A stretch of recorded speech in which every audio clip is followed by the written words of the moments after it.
Hey everyone, coming to you live from Canada on Saturday, and Ramadan is upon us once again. So, I wanted to do a live stream today because someone messaged me, a closeted ex Muslim, asking if I could do something to just talk about the challenges that ex Muslims face during Ramadan.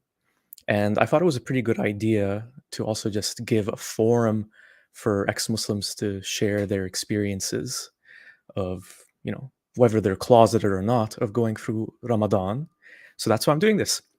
So anyone who's joining in the live chat, I left a link to join the live stream if you would like to just share your story, ask me any questions, and feel free to ask questions in the live chat as well. So I do have someone who's ready and waiting to share their own experiences, but I first wanted to just talk a little bit about Ramadan and my own personal experiences with it, and then we'll take it from there. So the first thing I want to do is give most people who are gonna be watching this are probably very familiar with Ramadan, but for anyone who isn't, I'm going to give you a little bit of a Ramadan primer, a Ramadan 101. So Ramadan is the holiest month in the Islamic calendar. It's the ninth month, and it commemorates the first revelation of the verses of the Quran to Muhammad. And since then, since the beginning of Islam, it has become this time to celebrate Islam. It's a time to bring the Muslim community together, and it's also a time to improve yourself. So another important aspect of Ramadan is fasting. So you're supposed to fast from sunrise to sunset, and this is done for a variety of purposes.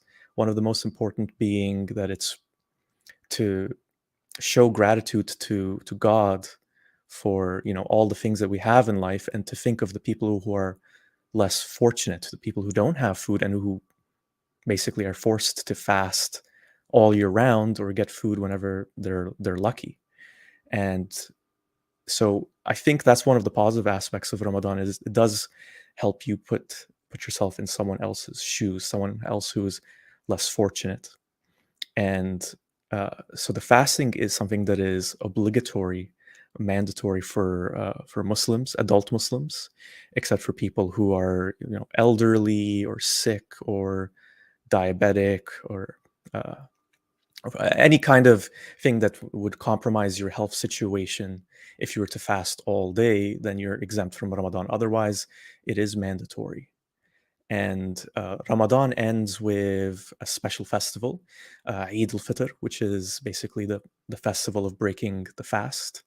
And on that day, uh, you have to eat during the day.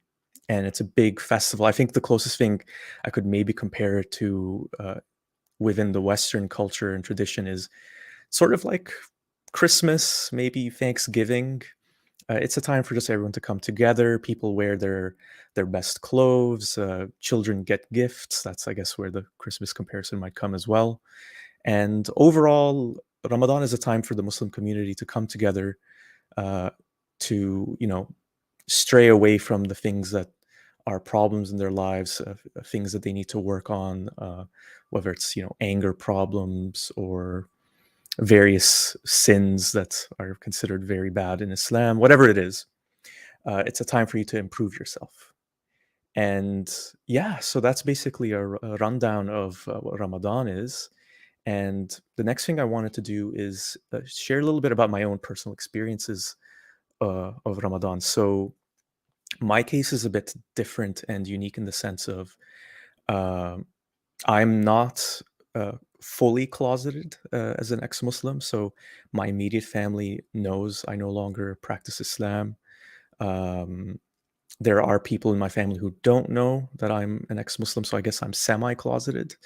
Uh, Even in my personal life, there are Muslims who know I'm no longer Muslim. There are some that don't, and so yeah, I have a semi-closeted status. So I don't really have the experience that many ex-Muslims unfortunately have of you know, basically having to completely hide who they are or their lack of belief during Ramadan.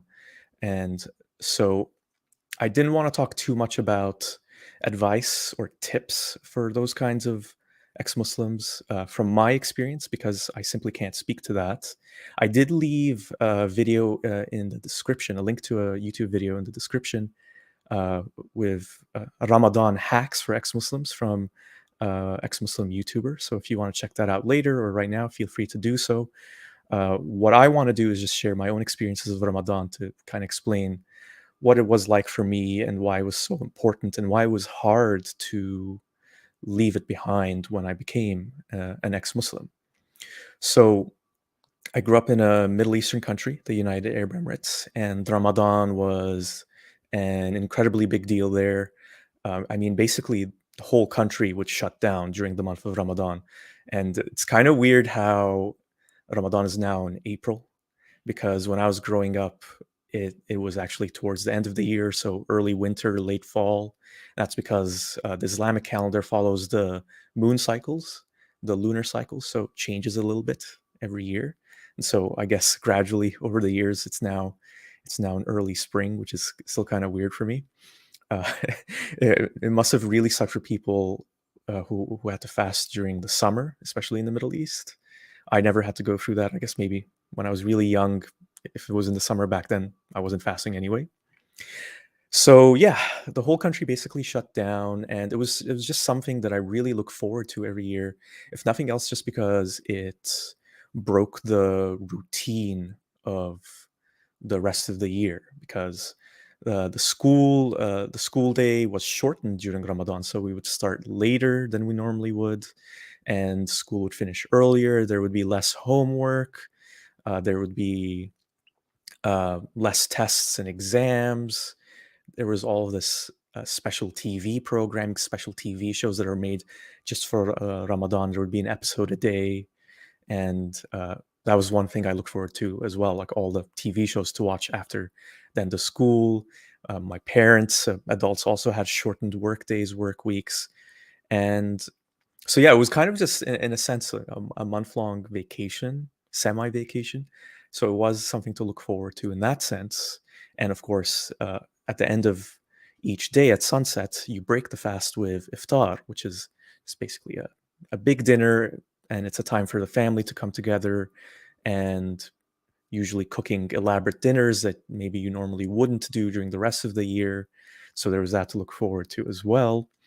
And one of the things I also used to really look forward to was just all the different kinds of things that the community would do during Ramadan that they just wouldn't do the rest of the year. So one memory in particular that I really cherish is how my school would have a soccer tournament. I'm a big soccer fan. Some people who watch this channel regularly might know that by now. And so there would be soccer games like every day after school, run by the school, and it was amazing. I always used to think, why wouldn't we do that kind of thing the rest of the year? But at the same time, I get it. It's kind of nice to have a special time of the year, and kind of would lose that if it was just all year round.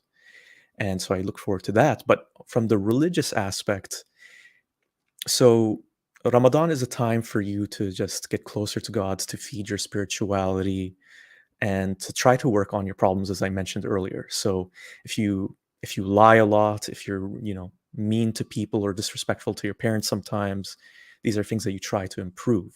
You try to stay away from the things that uh, are sinful and don't do them during this time period. So this is something I embarrassingly talked about in another stream I did. Was I would make vows to myself to not masturbate for the entirety of Ramadan. Uh, Not something I was always successful in doing, but that's just like one example of like really private things that I would try to improve. And of course, you pray more, and you're taught that the good deeds that you do in Ramadan multiply because you're doing them in Ramadan. And another thing I used to try to do was uh, read the entire Quran during 1 month period.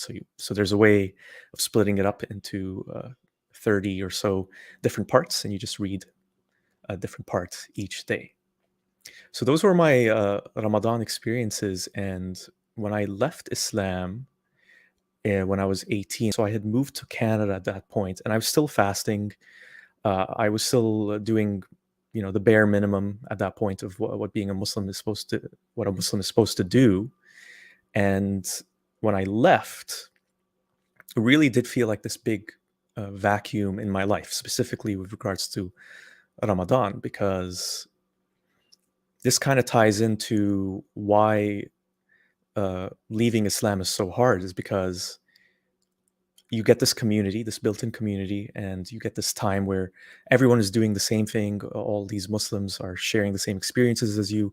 You're often praying with all these Muslims at the same time, and it really does feel good to be part of something that is on the surface good. I'm not going to talk about all the problems of Islam and how that reflects in Ramadan in this video. I talk about it elsewhere, but it is, when you're trapped within the Islamic mindset, it's a really good thing. And when it's taken away, so I lost the belief, but I also lost the community. It didn't feel right to, go to iftars that I was invited to by Muslims. It didn't feel right to go to a mosque and, just hang out with people there when I no longer believed and I no longer didn't want to pray. And yeah, it's just like that. The community is lost, and the special time is lost, because then it feels hollow, especially when you kind of see through the the perfect veneer of Islam and see all its problems. I couldn't bring myself to just keep fasting and going through all the steps and things you're supposed to do as a Muslim anymore. Although, like I mentioned, there were positive things. I think it's a good idea to take time to reflect on yourself and try to improve yourself and think of others who are less fortunate, and to also try to do things together as a community. But when it was built on the framework of Islam, it was all, for lack of a better word, ruined for me. So I didn't do that stuff anymore. So what I've done in the years since is try to replace those things that Ramadan gave me in other ways. There's different holidays within Western tradition, but they don't have to be that. It's just about finding a time to do things together with people who you're close to, and try to create an environment where you can join together and do something special. So I think that's what's most important. And yeah, I guess it's arguable that it's good to have the excuse of an all-powerful God imposing on you to try to improve yourself and make yourself a better person. But that's something I don't think we need a God to do. We don't need a religion to do. It's something that we have to try to do for ourselves from within. And you can do that anytime you want. So I try to do that anytime. I don't pick a day or a special month to do it. I just try to do it. For some people that might not work, and so if you want to pick an arbitrary week to do that, sure, go ahead, and maybe you can share it with other people and start your own tradition. So that's my experience of Ramadan. And before we get to our first caller, Pass Islam, who's patiently waiting, thank you so much, Pass Islam, I wanted to talk about why Ramadan is so hard for ex-Muslims in general. And so I gave my example of my own experience as someone who's semi-closeted. It's just, I'll talk about that first. So for people who are semi-closeted, it's just a thing where you lose that sense of community. And it's a funny thing. Just the other day, I was playing soccer in my neighborhood, and someone came by with leaflets, flyers for a Muslim soccer league. And people were talking about it. And I realized, could I really go to something like that when I'm no longer a practicing Muslim? And especially when I devote a lot of my time week in, week out to critiquing Islam and pointing out how it actually causes a lot of harm to a lot of people. Could I just go to this tournament with all these Muslims, and where this thing is being done in this special period for Muslims, as someone who's a non-Muslim, someone who's a critic of Islam? It felt wrong. It felt weird. And it made me realize how many things like that do exist for ex-Muslims. I've been invited to have iftar with Muslims who don't know I'm an ex-Muslim, and I've said no because, again, I'll just claim I'm busy or something. But it felt weird to participate in that tradition, because what happens is it leads to other things where you go and then you're expected to pray, because why wouldn't you? Because you're a Muslim. And so it's easier to just not do them. It's easier to just not participate in the community, which does come at a price. And so in that sense, it's a really big loss, and it's tough. But it's even tougher for people who are closeted ex-Muslims, people who are hiding the fact that they're no longer believers from their own family, because it's already hard to pretend when you're, the rest of the year. But when it comes to Ramadan, everything is just amplified. There's so much that you're doing together with your family, your friends, that is specifically for Islamic purposes. And people pray more regularly, and there's special prayers that you do during Ramadan as well. And so the act of pretense just becomes more and more exhausting. And this is without factoring in the fact that you're probably going to have to fast for real amongst all these other Muslims who are fasting. I remember how when I was a kid, one of the things we used to do to test if other kids were fasting was just to look at their tongues. And if your tongue was all dried and parched, that means, you haven't been drinking water, you haven't been eating, so you're fasting, so you're all good. But if your tongue was, red and like how it normally should be, then you've been exposed. You've been caught that you're not actually fasting, which is a thing of shame. So imagine that for people who are closeted and who are really afraid of being disowned or kicked out of their home, or worse, by their family members if they found out that they weren't Muslim. So people just starve themselves for the fasting. They force themselves to do all the prayers, the extra prayers that you're encouraged to do during Ramadan. And it's demoralizing and exhausting, because nobody wants to just pretend to be something they aren't day in, day out. And when you tack on Ramadan onto it, it becomes really, really, really difficult for people. And for the Muslims who say things like, oh, well, why don't you just leave and then just move on? It's not as simple as that, because leaving comes with repercussions. And that's really amplified during Ramadan, because it's the holiest time in the Islamic calendar. And if you reveal yourself to no longer be Muslim during that time period, who knows how people are going to react? It can destroy families. It has destroyed families. And that's why I really wanted to just open this forum now for ex-Muslims to share their own experiences about this. So I do have Past Islam, as I mentioned. Let me just double check if Past Islam is ready on standby. Just give him a quick message here, and then we can get going. Okay, he is ready. So, Past Islam, I'm going to cue you in 3, 2, 1. Okay. Past, Hey, Secular. hey, Past Islam, how's it going? It's going good. Thanks for having me, man. I appreciate it. Oh, no. Thank you so much for offering to, just talk and share. I know it isn't easy for a lot of people to talk about this stuff. And I'm not even talking about for privacy reasons. It's just, I think, very raw and very emotional for a lot of people. So I really do appreciate it. And I want to just turn over the forum to you. I know a little bit about you. We've talked a little bit on Twitter, and it's been great to learn your story. But yeah, feel free to share your story to everyone watching.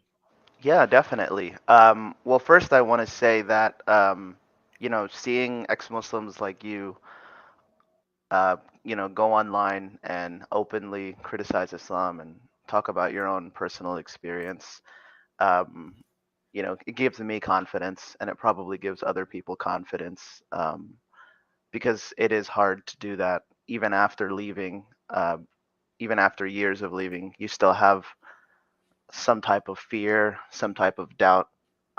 So I think the work that you guys do is really it's really like helpful. I really appreciate you saying that. Yeah, I totally understand what you mean about the doubt. The doubt works both ways, for leaving Islam and for considering maybe coming back. And for me personally as well, it really helped seeing "Oh, other people are saying this, other people are thinking this, so I'm not crazy." You know what I mean? Right, right. Yeah, and you hit on something important. You know, you said why don't you just move on? You know, my name is past Islam, but you know, here I am talking about Islam, but it's not that easy. You have to deconstruct parts of your personality that you built for over a decade. So that's just not gonna go away, you know, in the blink of an eye. But yeah, moving on to my experience with Ramadan. So right now, my experience is great because I am, you know, in my own home and living comfortably. But that wasn't always the case. There was a time when I was Muslim. It's hard to imagine now. Practicing and you know, trying to be a better person in Ramadan, despite having serious doubts. And first, I'll just say some things about, I guess, the positive impacts Ramadan had on me, and then I'll go on to talk about some of the negative impacts it had on me. Sounds good. So, you know, having iftar with your family, that was really great. You know, being able to just be at the dinner table, no phones, people actually talking to each other. That was really nice. People flying in from other countries, from other states that you typically don't see year round. That was really nice experience as well. And as you mentioned, you know, the sense of community. There would be all sorts of different activities, whether it's in your case a soccer league or you know a basketball league or anything like that. It was nice to see people from the masjid interact with each other on a regular basis and to see faces that you typically wouldn't see show up at the mosque and make connections, you know, shake each other's hands. However, the caveat is this is all under the pretense that we're Muslims and, you know, we're doing this for the sake of Allah. Um, when when I was Muslim, I I was one of those kids that really believed, and so I beat myself up over not being able to have khushu', not being able to pray all five prayers consistently. I actually hated praying sunnah. So, you know, there's the sunnah before Fajr and then all the others, and not to mention Taraweeh. There's the adhkar, all sorts of dua and supplication. It was very, very tedious. And personally, it was something I didn't enjoy, and I knew I was supposed to enjoy it. So that really bothered me. There were moments where I felt like I had a connection, but I think ultimately that was just um, stress getting to a level where I caved in and, you know, um, tried to use Allah as an outlet. And no matter how much dua I made, um, it seems like it was never answered. And my feelings of anxiety and stress and depression didn't go away with dua, and they didn't go away in Ramadan. In fact, they actually got worse because I felt like here I am, you know, have you know committing zina. Here I am, like uh, drinking. Here I am, like spending time with non-Muslim people. Um, what's wrong with me? And I would have nightmares regularly, all the time, of going to hell or just in general, like not being like dying in like a very gruesome way and then being raised up, you know, like they describe and sort of interrogated by these, um, you know, Samuel Jackson angels that were just mean. And so after some time, I I made certain decisions in Ramadan, by the way, which severely impacted relationships that I had with individuals in my life, non-Muslims. I cut them out. tried to focus on developing developing relationships with Muslim people, going to halaqas, doing my best to really isolate myself from the supposed negative elements in my life. And there came a point where I was tired of pretending to make wudu. I was tired of pretending to have concentration in prayer. I was tired of listening to people on the pulpit talk about absolutely ridiculous things. And there's one story in particular, actually, which um, I really felt like not only sparked my sort of ex-Muslim journey, but also confirmed that Islam could not possibly be a moral religion or a true religion. Um, and oddly enough, even as an ex-Muslim, I heard that story, that same story, just last year, and it's the story of Khidr. Actually, I was, in a gathering with Muslims, people whom I knew very well, actually, and we all know the story of Khidr. For those who don't know the story of Khidr, basically, Musa meets another person. Maybe he's a prophet, maybe he's not. He meets somebody else that's supposed to be more knowledgeable than him. And this guy goes on to do things that are seemingly um, messed up, like putting holes in ships and uh, things like that. Eventually, the moral of the story is supposed to be like, you see Khidr doing something bad, but actually it's something good, and you have no clue. So for example, the people who he put holes in their ship, uh, they ended up avoiding pirates. That's why he put holes in their ship, right? I know, seriously. But the story ends with him killing a kid. He kills like in cold blood a child, and Musa correctly is like shocked by this act. And Khidr goes on to say that um, he would no longer worship Allah. He wouldn't grow up to be a Muslim anymore. And so it's presumed that this is a better fate. When I heard that as a young person, I was like, what the hell? That's crazy. But I just glossed over it and thought, whatever, maybe this is just some random hadith and some random story.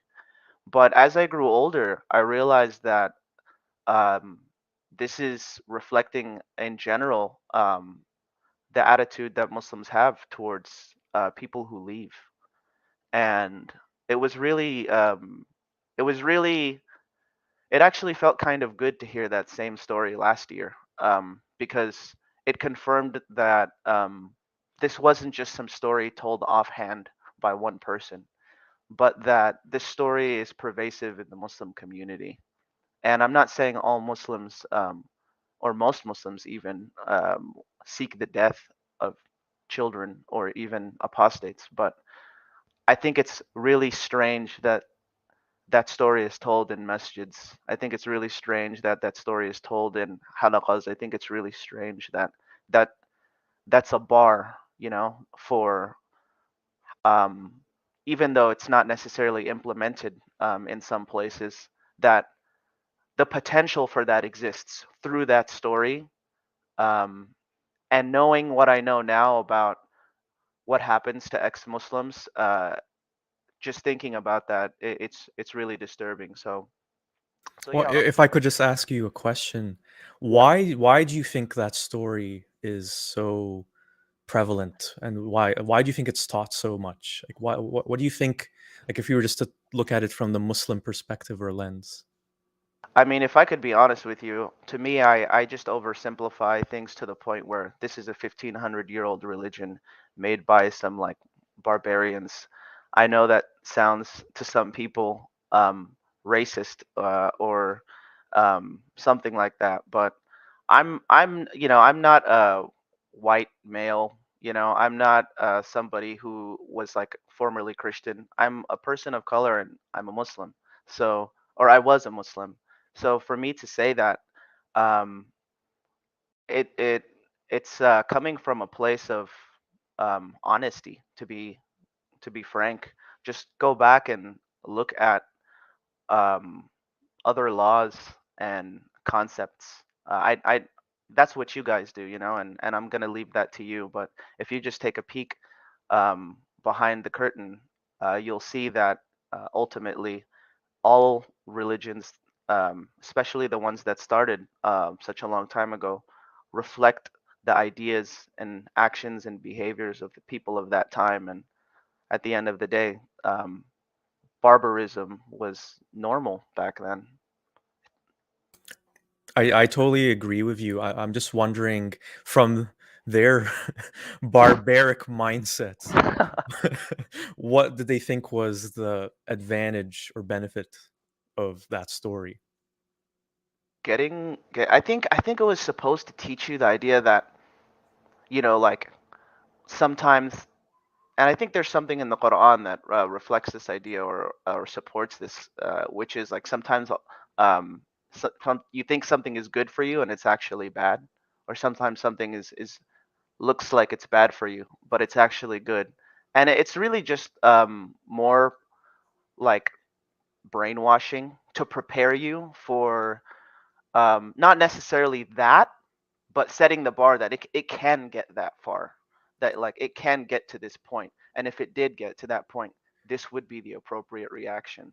Oh, so it's kind of a variation of the whole, God works in mysterious ways thing because I mean, it's just a get out of jail free card where no matter what happens, no matter how bad things get, you can always say that, well, it's part of the plan and it's for a good purpose. It's Yeah, as you were saying, Khidr could have kicked Musa in the balls and they would have had an explanation for that, you he had know. he had testicular cancer, and when they were removed, when the balls were removed, he was Right, cured. right, exactly. So Could play that game all day. Yeah. yeah, exactly, exactly. But these days, I don't have to deal with enforcers checking in on whether I have wudu or not. People asking me why I'm not at Taraweeh, um, so on and so forth. What is Ramadan like for you now? I was wondering if you could share maybe we could start with, just practically speaking, like what is it like for you? And then if you're willing, just, talk about how you kind of feel about it. If not, just about the practical things that you don't have to do anymore or still have to I do. Yeah, definitely. So Ramadan now, you actually put it really well. It's hollow for me now, unfortunately.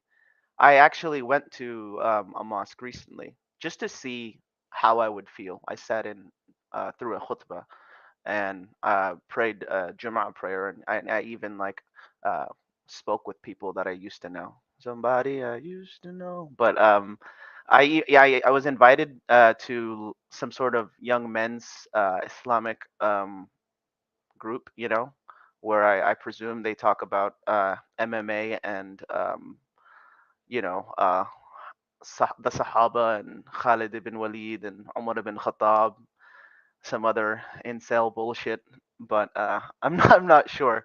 But I couldn't attend because I knew I wasn't Muslim anymore. And even though I had good feelings about some of the people that were there, I knew that I couldn't be there in good faith. And even during that khutbah, I didn't feel anything. And that's what Ramadan is like for me now. I get invited to these dinners, and I'm with these people that think I'm Muslim, and it's very awkward because I really don't like praying. I'm at an age in my life where I don't want to do things. I'm not going to do them, and I don't want to be in somebody else's home and all of a sudden have a Will Smith moment. I would prefer to just be normal.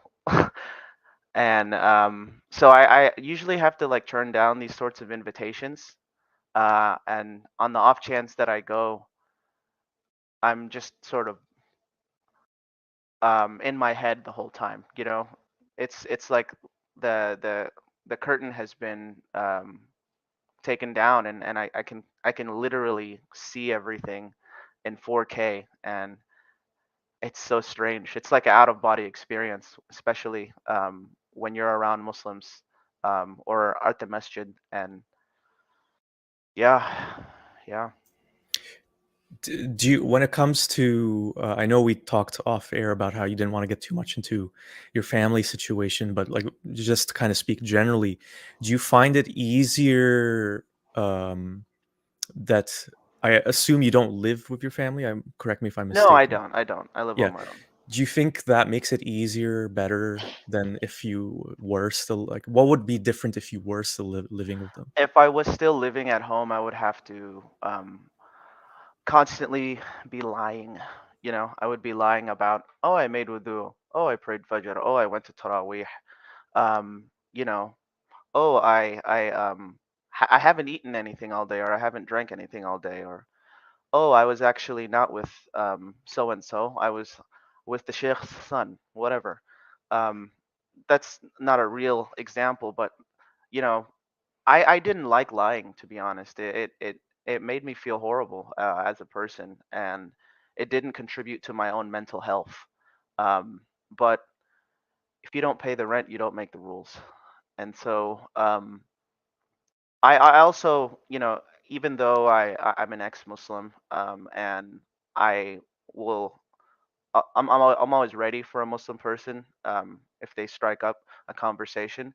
I don't really like arguing, especially with family members and friends about these topics. I don't think that it's helpful in any way, especially because most of the time, the people who are aggressively trying to convince you are not used to actually hearing legitimate criticism.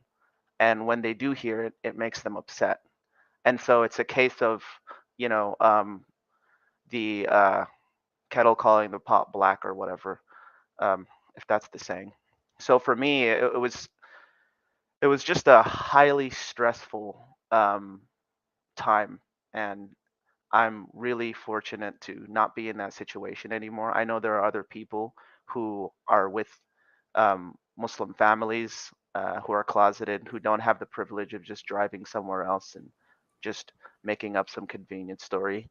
And it really sucks to be in that situation. For me, it was just a massive inconvenience, and it took a toll on my mental health. But for others, I can assume maybe their physical safety is is at risk if they were to get caught eating or lying about where they were or who they were with. If you don't mind me asking, how long have you been an ex-Muslim? I've been an ex-Muslim for maybe like maybe since maybe like 7 years, 7 or 8 years.7 years. But Okay. it was actually you, um, Aladdin, that other guy, Apostate Prophet. Watching your guys' videos helped me transition from, because I think there's, and I don't know if this is true for you or for other ex-Muslims, but there's like a sort of different stages people go through when they leave Islam. You know, for some people they just go straight to like hardcore atheism, and that Misha Hector, that's a really good question. I'll get back to you.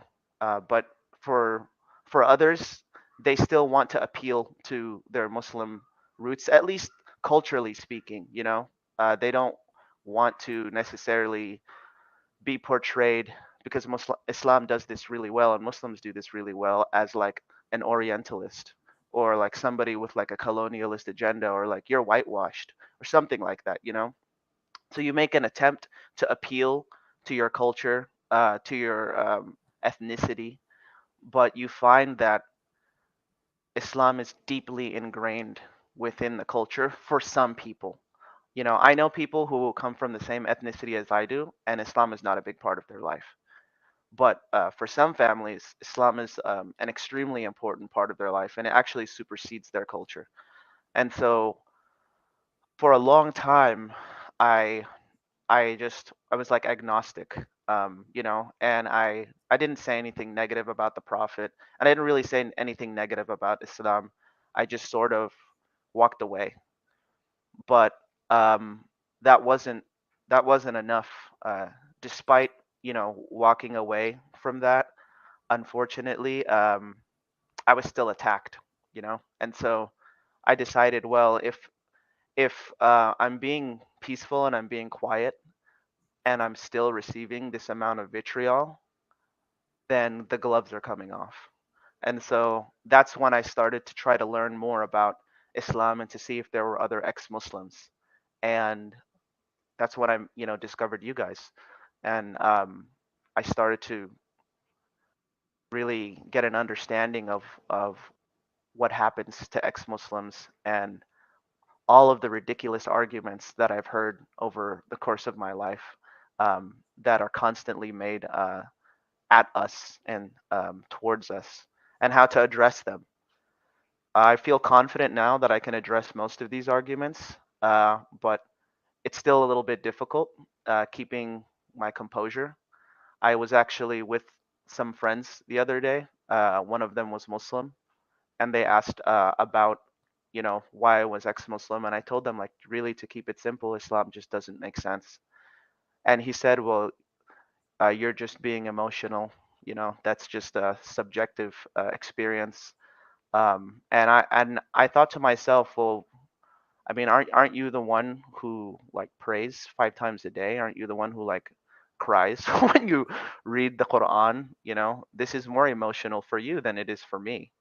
I'll admit that leaving Islam was an emotional experience, but for a Muslim person to pretend that they're not emotionally invested in Islam, that they're objective, that they have neutral feelings and opinions, um, it's absolutely asinine.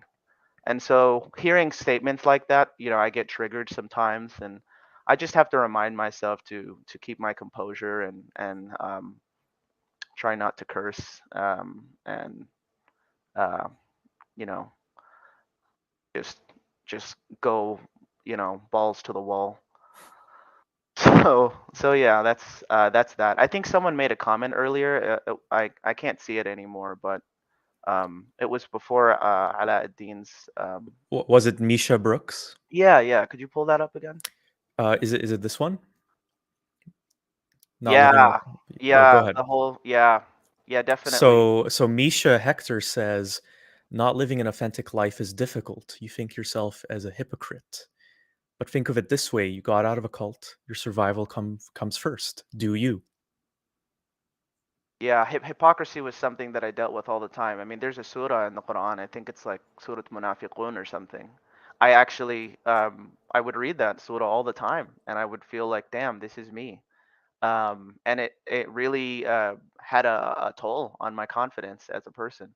And it wasn't until I left that I realized um, how unfortunate it must have been for those non-Muslims or ex-Muslims during Prophet Muhammad's time, who wanted to go about their way of life without getting caught up in the mix of um, the militant Muslim community around them. These so-called munafiqs, they don't really have a side or a story being told. Their story was told for them. For all we know, they could just be ordinary people who were trying to appeal to the Muslim people around them and live their own life without conflict, but were labeled as munafiqs. Now, I know there are specific people that are mentioned, that are munafiqs, that are, supposedly working against the Prophet. But just in general, the fact that we have these labels of kafir, murtad, munafiq, and these are really like the only ways the Quran and Islam describes non-Muslim people. It really says a lot. It's like this paranoid mindset where um, like there can be no legitimate opposition, there can be no legitimate criticism, and that's just disturbing, and it affects certain people. There are certain people, not all granted, but certain people take the Quran literally, and they can do tremendous good if the Quran tells them to do tremendous good. But if the Quran tells them somebody is a hypocrite, um, or somebody is a kafir, or somebody is covering up the truth, then unfortunately that person will have that attitude, and they will act and behave in a way that is aggressive and hostile towards those people. So yeah. So you have been an ex-Muslim for a while, Oh yeah. and not wanting to put too much pressure on you, but is there any kind of advice or tips or things that you learned from your own personal experience that you would give to closeted ex-Muslims who maybe just left Islam and are, just trying to navigate this Ramadan, uh, get through it in one piece without going crazy or without, exposing themselves? Um, I'm going to tell you, if you have to lie, do it and don't feel bad about it. One day you're going to be in a position where you can be honest, and that day will come. You're going to have to work towards it, and it's going to be seemingly long and miserable in between. However, once you get there, you'll never have to lie about not fasting again or not praying or pretend to have some contentment when you pray or read, the Quran, and not be bored out of your mind. None of those things will happen, and you'll be fine. So for now, do what you have to do.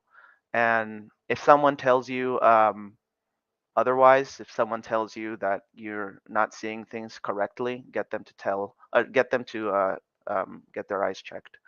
You see it clearly, 100%. Well, thank you for sharing that so much, past Islam. And I wanted to highlight again this message from Tanky, that talking about you, that the scholar is awesome, really insightful and funny, and they hope one day you might join the awesome ex-Muslim YouTuber community. And I totally agree with Tanky. It's been really insightful and interesting to hear your experiences. And is potentially joining the YouTuber ex-Muslim community something in the horizon for you? Is it something that you've thought about at all? I don't have as much composure as you guys. You give me much more credit than I deserve. I'm really just, you know, at this point trying to get better and have some fun. And I love watching your videos and Aladdin's videos and some of Apostate Prophet's videos. He's actually hilarious. And so I think I'm going to do that for a while. I don't know that I am going to be able to put in the amount of research that you guys do, um, in learning about Islam. I don't know how you guys do it. I've tried before, and it's extremely boring reading through a list of narrations or just Oh, reading. you have no Yeah, idea. yeah, Oh my. oh yeah. So I'm gonna leave it to the professionals. But thank you. I really appreciate that. Well, yeah, I just want to say thank you again, Pastor Slam. If you ever do change your mind and think like, oh, maybe this is something I could do, I would love to discuss that with you off air.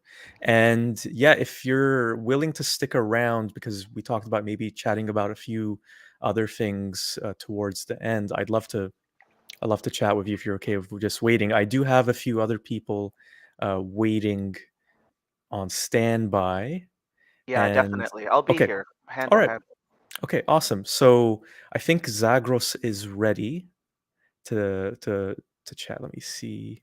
Yes, he's giving me the thumbs up. Okay, so thank you so much again, Pastor Slam. We'll definitely be in touch, and yeah, just stick around. And if there's time at the end, we'll chat about some stuff. Sounds good. All right, take care. All right, and I have Zagros coming live in three, two, one. Hi, Hello. SS. Hello, how are you? Welcome, welcome. Yes.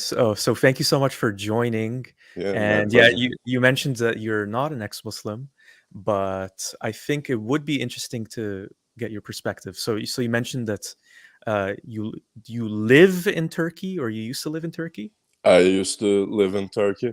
I first went there back in 1999. By the way, if you have some ex-Muslim callers who might be waiting, give them priority. I think we're good. There is someone who's going by the name of More Questions Than Answers, I think, but If you wanna take that person in, I can I wait. It's fine I'm by me. not sure. I'm not sure if they're actually there or not. More questions and answers. You can message me in the private chat if you're ready to go. Oh, they are ready to go. Okay, Okay. so Yeah, Zagros, I'll take come them to in. you. Yeah, yeah, Okay, all good. right. Okay, so more questions and answers. I'm gonna add you in 3, 2, 1. Okay. Hello, can you hear Hello. me? I can hear you. Can you hear me? Yes, sir, I can. Yes. I'm gonna leave my camera access off if that's okay while we talk. That's totally okay. Yeah, yeah. Okay. Well, really nice to talk to you in person. Seen a lot of your videos, and Oh, of course, great. all the other legends. I am a part of the ex-Muslim community. Um, I grew up Muslim with pretty religious parents. Actually, it's interesting because I think in the beginning they were a little more kind of what I call lenient, and then with time became more conservative. And I think there's a lot of reasons for that. But I'm one of those people. I think I've kind of the entire time I kind of knew that just something was shady about this. But the perspective that I'm coming from is that it seems like one of the things that comes up with religion, particularly with Islam, is guilt. Even if you know something doesn't seem right, you kind of have to just go along with it, because otherwise you're causing others to suffer because of your lack of belief or your questions. And so I think that growing up, I kind of always just knew that this something wasn't really right about this, this notion of God and, of course, heaven and hell and all these things. So, anyways, I know we're talking about Ramadan, Ramadan. So, I think I can probably count on two hands how many times I actually kept a full entire fast. I was definitely the kid sneaking away and like eating granola bars in the closet and that kind of thing. Um, yeah, it's just a very interesting, thing to think about. I don't really have anything specific. Our background is from the Shia community, so we didn't do a lot of some of the more common things that you hear about, like the Taraweeh prayers and that sort of thing. But yeah, what an interesting time. Is gonna. I've sort of been. I like how you said it. I think you said it was like semi-open. Some people know, family members know, some might be in denial. Not everybody knows, because you grow up with such a large community, and it can be dangerous to broadcast how you feel out there. So I'm semi-open, and I haven't participated in Ramadan rituals for many years. But like, to me, it's kind of like we don't have to be so serious about this stuff. Like, we should still be able to maybe participate in things like Eid. And why should there be this requirement that you have to believe every single little thing? We can still benefit from community. Like, these things are good for our health, to have good relationships and such. So yeah, I don't know, it is definitely an interesting time with lots of interesting rituals. I always found the Laylatul Qadr thing very interesting, where you just pray all night long and you're guaranteed heaven. Then it's kind of like, okay, well, then do you still have to do all the other prayers and everything? Like, can't you just do it the one night per year? So yeah, lots of, I'm sure I can think of so many interesting things. Well, I one question that came to mind with what you just said was, um, when it comes to things like, I don't know if you were on the stream when I mentioned it, but I came across a flyer leaflet for a Muslim soccer league during Ramadan, and I just felt it would be weird if I went to play with them, considering I criticize their religion. I'm no longer Muslim, even if they knew I was no longer Muslim and they were willing to accept me. I feel like it would still be weird. Do you know what I mean?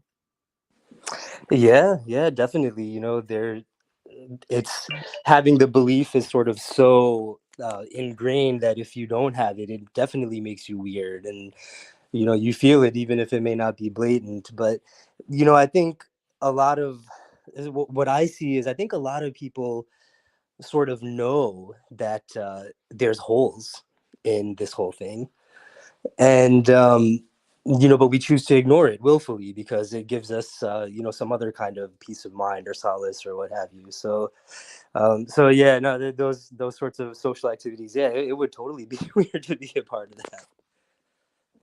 Well, the thing is, I always find strange about them is why are they about?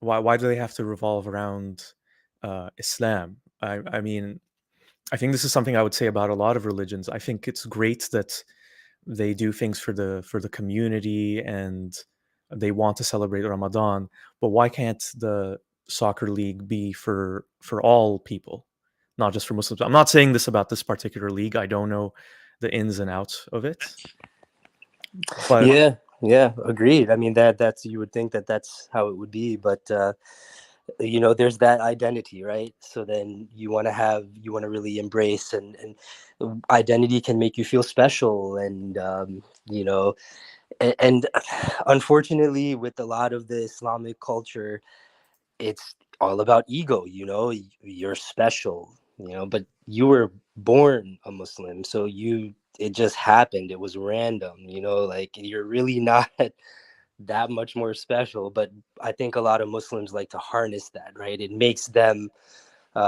different and unique. So yeah, but I think fasting can be dangerous too, though, because, like, okay, I get not eating food, like, yeah, sure, it's actually, fasting is wonderful for your health, not necessarily the exact prescription for fasting that, sundown to sunset, but or sunrise to sunset, but like, you got to drink some water here and there, like that. And what about the people that have diseases? And like, I've seen loved ones who are dealing with like chronic issues, but their faith is so strong that they will fast during the entire month, even though it's detrimental to their health. They shouldn't do it, but they're convinced. And it's kind of like, how do you step back for a minute and realize, like, okay, maybe I should not be doing this blindly or the exact way because of this, the way it's been prescribed. And but then again, the guilt, that person might feel bad for not doing what they're supposed to do. So I think it can get dangerous too. yeah, no, I totally see your point because, and I should mention this, you're not supposed to, you know, fast if you are suffering from some sort of medical condition. You are exempt. But the thing is, a lot of Muslims, they really still feel like pushing those kinds of boundaries, whether it's because of the guilt and fear of hell or whatever you want to call it, or I think it's almost like a compulsive desire to just try to do as good as possible. And you kind of see that in not just in religion, but in all sorts of ways where people will do things that are detrimental to their own health and their best interests because they want to please someone or because they want to get a promotion or whatever. It's the same kind of thing, except I guess it's like the ultimate cosmic promotion or reward of getting into Yeah, Jannah, yeah. paradise. You're specially chosen, and follow these steps, and you'll be good. So yeah, I don't want to take up too much time from any of the others. I just think this, what you just said, though, is very fascinating. We want to we want to do something positive and pleasing, but um yeah, it gets so frustrating sometimes. It's like, why are people not looked at for their deeds and actions? It means so much, and we're going off of something that somebody said, and there could have certainly been mental illness at that time. So anyways, Ramadan is going to be interesting to see what'll Yeah. happen. Yeah. Well, can I just ask you one last question Yeah, before of I let you course. Yeah, go? yeah. So, same kind of question that I asked past Islam. Is there any kind of advice or tips that you'd give to ex-Muslims to try to, make it through Ramadan based on your own experiences and insights of what worked and maybe what didn't work? Yeah, you know what, every day we should strive to improve and whatnot, but hey, keep your head down, establish your own goals, focus on that, work on that. Yeah, I can't really say anything else. Find a way to make the month something that's going to be helpful and productive for you, and do some good in your own way, which we all should be doing anyways. um yeah, and and pray a lot, I guess. Just kidding. Well, thank you so much again. More questions than answers. I think we do have someone ready. Count Dracula. Count Dracula, just message me if you're ready to go. And so, thank you so much again. More questions than answers. I hope you can join for future live streams. It would be great to Thank hear you. from you. Thank you. Have a good one. Yeah. Yeah. You enjoy the rest of the weekend. All right. Okay. I think Count Dracula is back. And are you ready, Count Dracula? Just let me know in the private chat. There was just one thing that Hassan Radwan, thank you so much for joining. And Apostate Aladdin is also here. Thank you as well for joining. So Hassan Radwan says, by the way, the Premier League, which is the top soccer league in England, will have water breaks during evening games for Muslim prayers who are fasting. So it's kind of interesting because it's good that they're accommodating the religious practices and beliefs of Muslims. I always found it so irrational and counterintuitive when you're a top athlete and you still put yourself through fasting through Ramadan when it can completely impact your career and I don't know your prospects of winning a tournament or whatever. I mean, you'd think that God would have a leeway there, or maybe just have the leeway for yourself. I don't know. It's not really that important, I suppose. It's just interesting how people willingly, damage themselves and worsen their life situation for the sake of a god. I guess that ties into something that past Islam and I talked about earlier, where you know even though this thing might seem bad or harmful, it's actually good in the long run, or it has some good consequence, and that can go to very dark territory. And looks like Count Dracula is ready. So, Count Dracula, I'm going to add you to the stream in 3, 2, 1. Hello. Welcome. Hi. So I joined the stream because Apostate Aladdin said that you were live streaming. That's it. I don't know what's that. I don't know what's going on. And I heard because you were doing stream because of ex-Muslims, Ramadan, etc. Yeah, pretty much. Yeah, I just wanted to, hear the experiences of ex-Muslims of it was like, going through Ramadan when they were believers, and then what it's been like Oh, since they left. So, feel free to share anything about that if you'd like. right. Okay. So well, so years I've been it's only recently that I deconverted, like a few months ago. So I don't know. I can't really tell my experience as an ex-Muslim, but I can say how it was as a Muslim because, uh, well, Ramadan just started, so I think I can do a little comparison. So before Ramadan, usually Ramadan is like the best month of the year. That's how it's considered in Islam. It's the best month of the year because it's especially because during Ramadan there's Laylatul Qadr, and during Laylatul Qadr you have like the how do I say this, hasanat multiplier, something like Yeah, that. You yeah. basically, yeah, you have It's like a during it's like the a McDonald's promotion or something. Get it in now, and you'll get twice the points or whatever.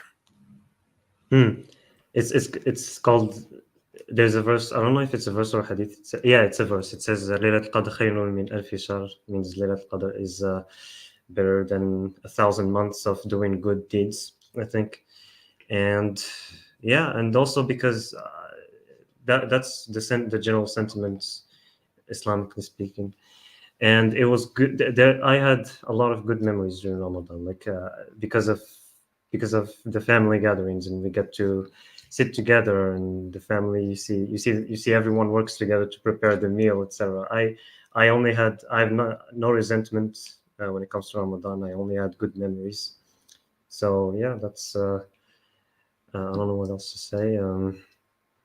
Yeah, my parents were very like they're one of the kindest people in the world. So they prepare very good meals, and I love Ramadan. I still love it, even though right now I'm in a Western country. I live with I live with my brother. He's okay with it, so he's okay with me not fasting. So it's fine. Do you does any part of you miss it in the sense of, going through it as an actual true believer? As an actual true believer, well, this is where it's gonna get a little confusing, because my parents don't know that I'm an atheist, and they so and I might visit them. I visit them from time to time, and since it's Ramadan, well, I might pretend that I fast. So I will like do the siyam. I'll still do it regardless of my disbelief. Yeah. Do you find it hard to do that, act of pretending? Uh, I don't know. I mean, it's only been when it happened, when I sat down with myself and thought, okay, I'm a disbeliever now. I don't know what to do. How am I going to tell my parents? Um, I didn't. It didn't happen when I was in my native country. It happened when I was still in the Western country. So, um, yeah, I don't know. I still haven't gotten to. I haven't met them since then, so I don't know how I'll react or how I'll deal with it. It's still a question that comes up in my mind as well. What are you worried would happen if they, found out that you were an atheist? Oh, they're definitely gonna find out. Like, I'm not naive. I'm Yeah. not gonna pretend like, yeah, they're I'm gonna go my whole life and they're gonna find out. I know for sure they're gonna know. I just don't know how or when. So I'm preparing myself. Like, it doesn't worry me. Like, even if they notice somehow that I'm an atheist, it's like, well, they're gonna try to correct me. They're gonna try to say, like, because I've talked to them about my doubts, because last year when I was going through the doubting period, I talked with them about it, and yeah, they're just gonna think that um I may have gone to the extreme, or maybe I judged a little too soon, something like that. I don't think they're gonna actually believe that I'm an atheist. That's still too far. They'll think that you're just maybe lost or confused or Yeah, something like I think that, that. right? Yeah, I think so. Yeah, that's what's gonna happen.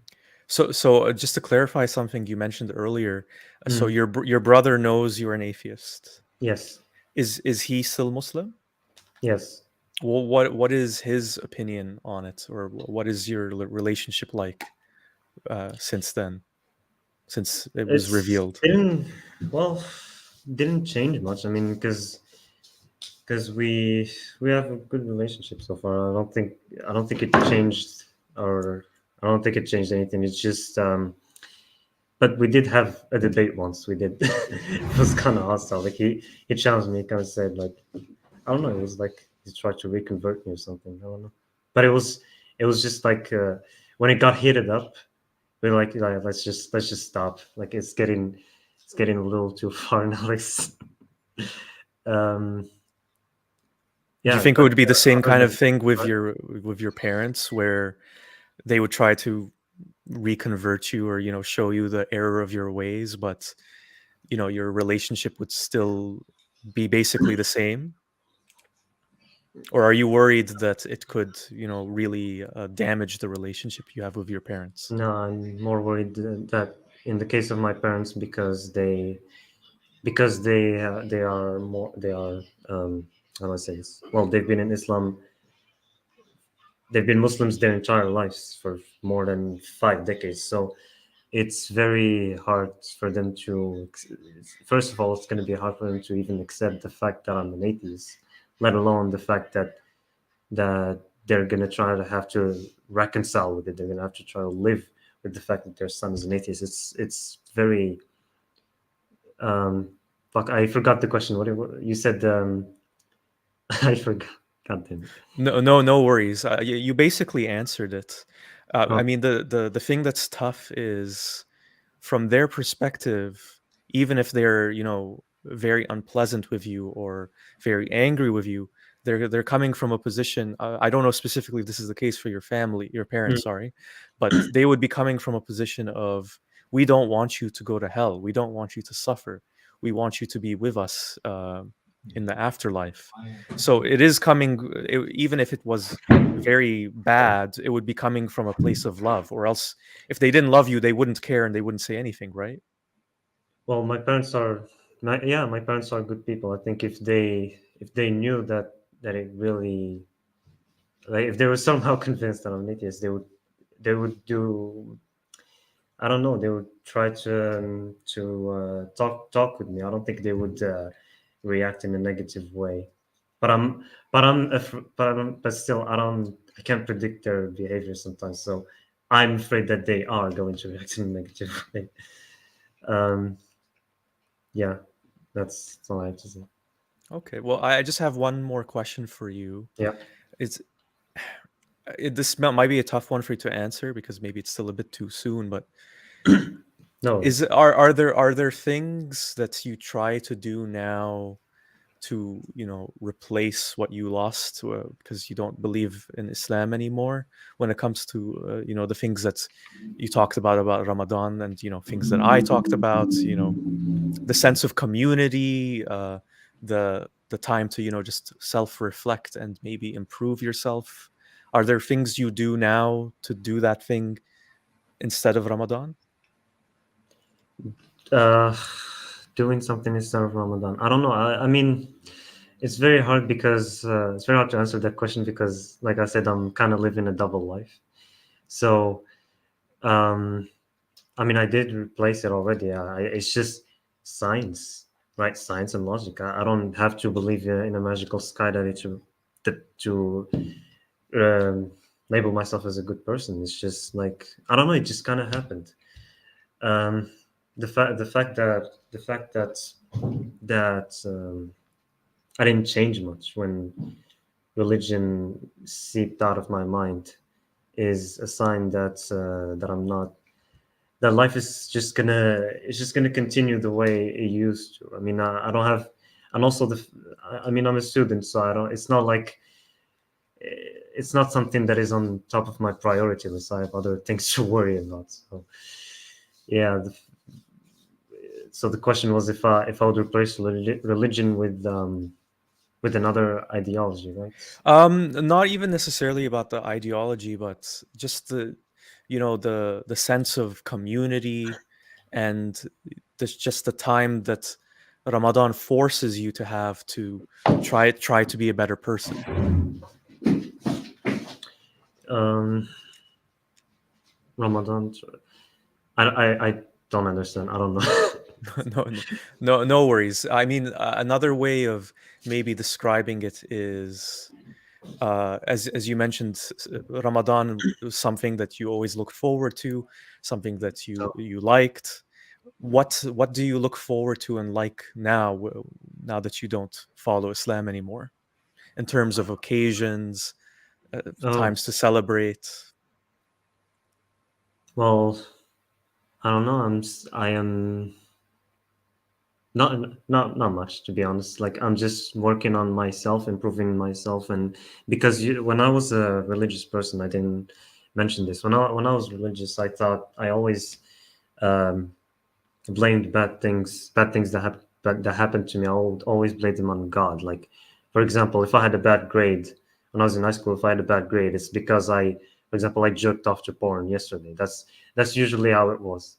Like, literally, that's literally what I would think. And the thing that disturbed me the most is sometimes I would get bullied, and like I see those bullies like getting all the things that I want. Like, they're getting good grades, they're flirting with the girls, like they're chads basically, and I'm the guy who's religious, but I'm not getting any of these things. Like, so I think, and it's not, that's not how the doubts started. They started with YouTube. I don't think I would have doubted my religion if it wasn't for YouTube. Um, but yeah, I don't. Right now, I'm looking forward to improving my physical and mental health because when I was a religious person, I didn't think of those as necessary because in a religious frame of mind, you only you only focus on getting to heaven, right? So you only try to focus on doing the good things. Just be a good person, and you'll go to heaven. Why focus on the other extra materialistic bullshit? It doesn't. You don't need that stuff, right? You don't need to. You only need to be a good person so that you can go to heaven. Life is nothing but a test, and now that's wrong. There's much more to life, much more to life than Ramadan. Ramadan is just one, like I said, the hasanats booster. That's why it's considered as good, as the best month of the year. Sorry, but now every month is could be the best month of the year. Yeah, that's No, all. those are very good points, because when you take away Islam and the promise of afterlife, this life is all that we have. And the thing that's kind of interesting is, I would say that Islam teaching not to focus on materialism is actually a good thing, but it almost comes at it from a harmful way, where it says, don't be materialistic, because this life isn't very important. It's the afterlife that's most important. Yeah, But like the real life starts after you die, which makes it kind of look like a death cult. So, in but a, I in a, in a that way, yes, yeah. yeah, but that's not what I used to think. That when I was a Muslim, I would never like question my religion. It's YouTube. Like if it wasn't for YouTube, again, I would have still been a Muslim, and I would still be a normal, regular, everyday, average Muslim, and doing my 5 daily prayers. Although when I was a Muslim, I still struggled with that. I wasn't doing them. I was doing like 3, 4. I was like, okay, maybe God Same, will forgive me after that. same. Wait, I you was all over the place. Yeah, yeah. wait, you were a Muslim? I was a Muslim, yeah, and I wasn't very good with doing the 5 prayers a day. Oh, you're an ex-Muslim. I didn't know that. Yeah, yeah, yeah, yeah, yeah. I thought you were. So where are you from? If you shared that already, I don't know. Sure. Yeah, yeah.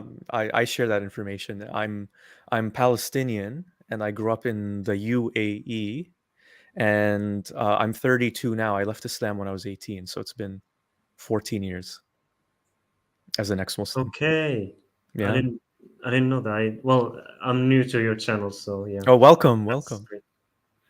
Great. Well, Yeah, well, thank you so much for sharing, Count Dracula.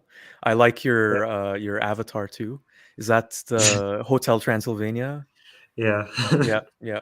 I know that is just the annoying vampire movie that's made for kids. Not a fan of them personally. right. I mean, I But just I like it. picked it. Yeah. Yeah, yeah, no, I like it.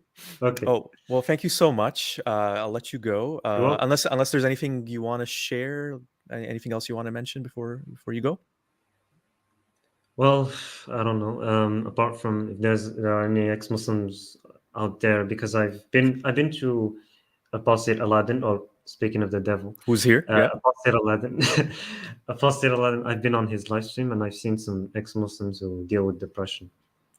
Um, I just want to say that if you have a goal in life, if you have something to strive for, I don't think any god or any religion can stop you from doing that. If religion is somehow the only, if religion is an obstacle, then don't think about it that much. Even if I don't care. Look, even if you have to be a hypocrite, I don't give a shit.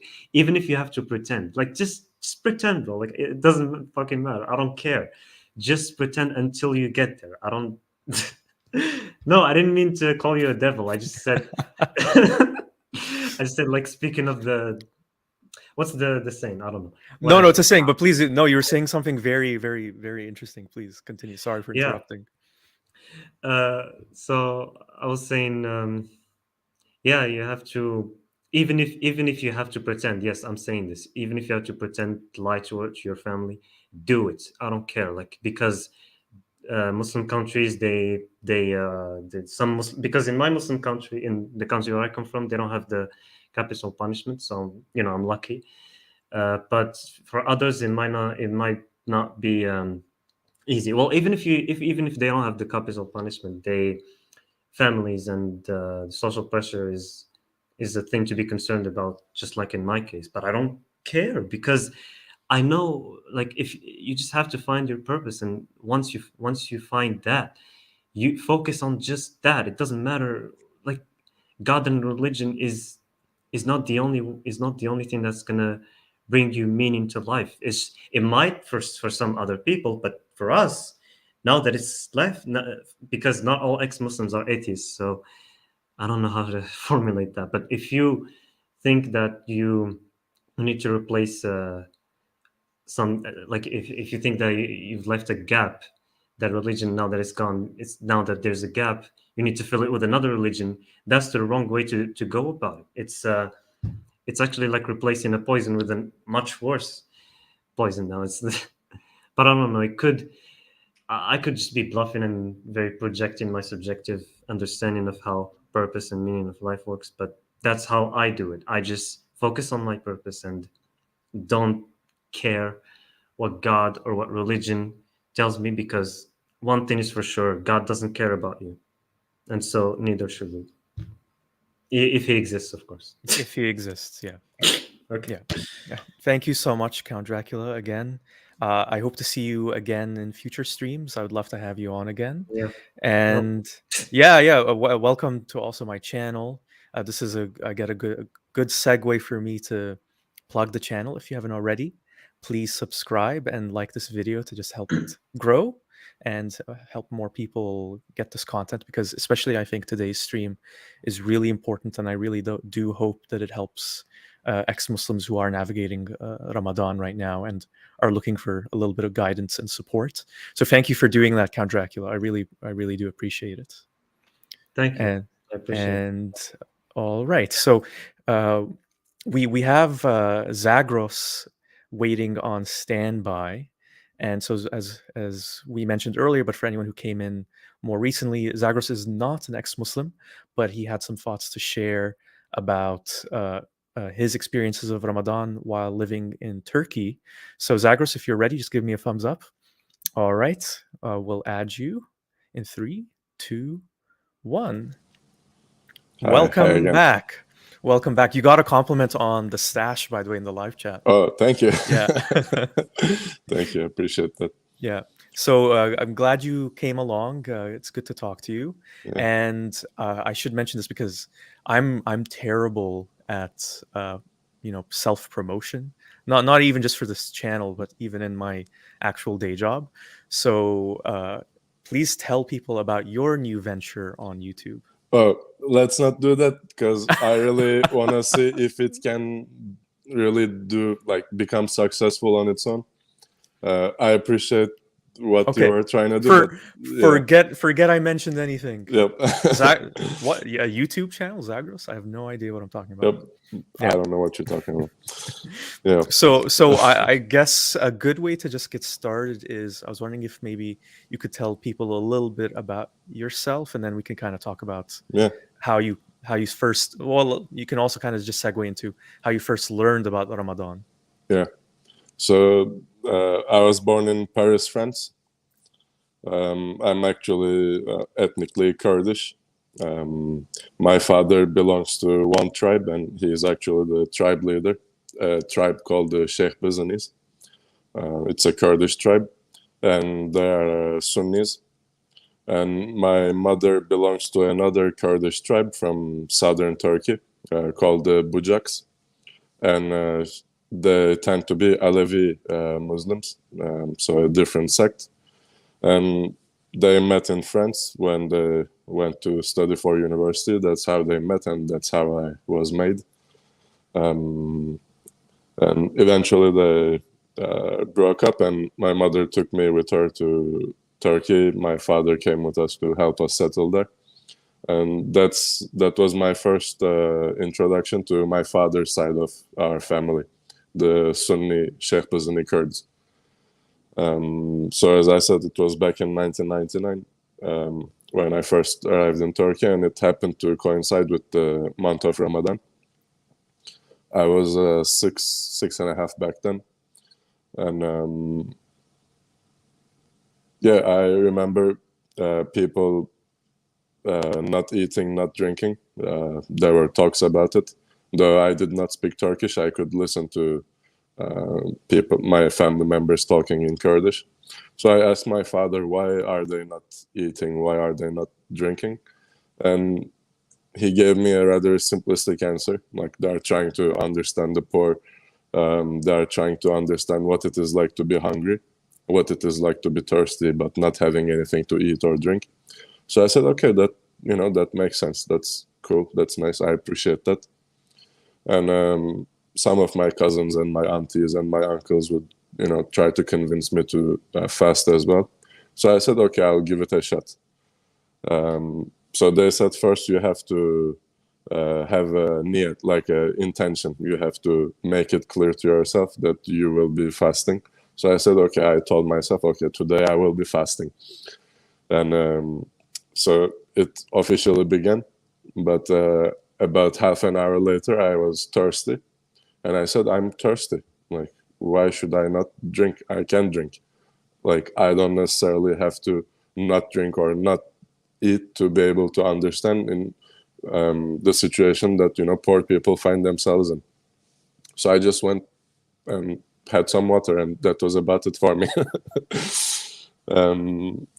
So fast forward like a decade or so, as my friendship circle grew in Turkey, I wasn't initially in the French embassy school, but it wasn't going so well for me, so I had to at some point transition to the Turkish education system in high school, and that's where I really started interacting with the Turks and started making Turkish friends who were also consequently Muslim or cultural Muslims. And there was this observation I would make. They would smoke and drink and have sex. They were just like, Europeans in that sense. They didn't really care much about the Islam's, rules and laws and whatnot. They just lived their life, doing whatever they wanted to do. But when time came and Ramadan began, they would all somehow act like saints, almost like a purifying, detoxing kind of time period. Sounds They would- familiar. Yeah. Yeah. However, as soon as the bell rang, almost like Pavlov and his bells with his dogs, they would attack the food. Like, it's not really, eating. It's not even stuffing your face in it. It's like attacking. It's like a war at the table. It wasn't anything. Like, I could see, okay, you are trying to understand the poor, but as soon as the prayer is spoken through the speakers of the mosques, it was an incredible sight to see. They would light up the cigarettes, drink water at the same time, eat the kebabs and, the rice and, stuff falling on their t-shirts and the oil and the grease. And I always thought to myself, like, what is this? Like, so you understood the poor and now you are doing this? Like, can't you be, like, civilized is not even the right word. Can't you be like a little more serene, a little more relaxed, like go easy on it, Well, that just brings me to one question for you. You probably were going to mention this, but just in case you weren't. So those friends of yours who you mentioned would do all these things like have sex and drink and smoke before Ramadan, and they'd stop and pretend to be saints. Once Ramadan was over, was it the same kind of thing where it's like the bell was rung and back to the same exact things? See, that's the thing. The saint part only lasts during the fasting. So though I might have misformulated my sentence. Oh, so not even Ramadan. It's just... Oh yeah, not even the entirety of Ramadan. As soon as the bell rang, I also used to do drugs since I was 11. And like almost the entirety of my friendship used to do drugs and alcohol and sex and all those sinful, dirty things. So I mean, I've had friends. I don't know if you guys know about Rakı. It's this traditional Turkish alcohol. It's transparent like water, and then you add water into it, and it becomes white. It's made from grape and anise. I've had friends who would break their fast with Rakı. And break their fast, smoking a joint instead of a cigarette. I mean, that's how the observations I made. And it was really interesting to me. So, like, what exactly are you guys doing? Because whatever you did, during your fasting, now you're throwing it into the garbage.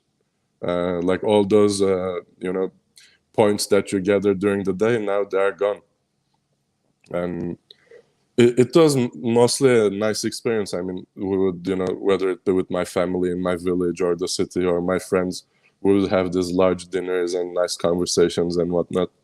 We would stay up late until 3, 4 a.m., outside eating the sunflower seeds and iced tea and just chatting. And they always tried to convince me, my family and my friends, to become a Muslim, to fast, to be a good person. And me being the autistic person that I've always been, I've always had an irresistible urge to always speak my mind. If something came to my mind and I did not speak it, it felt like a treason of the highest order to myself. So I was always very aggressive and not always very constructive in how I used to talk to people. But they knew that I wasn't really a bad guy. So I would tell them in their faces, look, right now, I know you're about to go and have sex with your girlfriend. You're about to go and hook up with this girl from Tinder. You just broke your fast with the Drakula. You have a joint in your hand. I saw you at McDonald's today. Like, don't tell me that you are fasting. What were you doing at McDonald's? Like, all these conversations were happening, and they were trying to convince me that, well, it's not just, understanding the poor. It's about trying to, find God and, purifying yourself from the sins. But it never made sense, because on one hand, they are telling me all these things that they are supposedly, allegedly doing or feeling, etc. But on the other hand, they are breaking everything that they are living for during the day.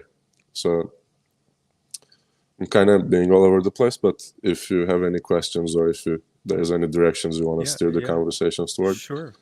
Well, the thing that came to mind so one thing I should mention is what you described as something that I also observed when I was Muslim growing up in the Middle East is that, and I was a little bit guilty of this too. I mean, I wouldn't say I binge ate, but I definitely ate more than I probably needed to eat. I guess, is that the definition of binge eating?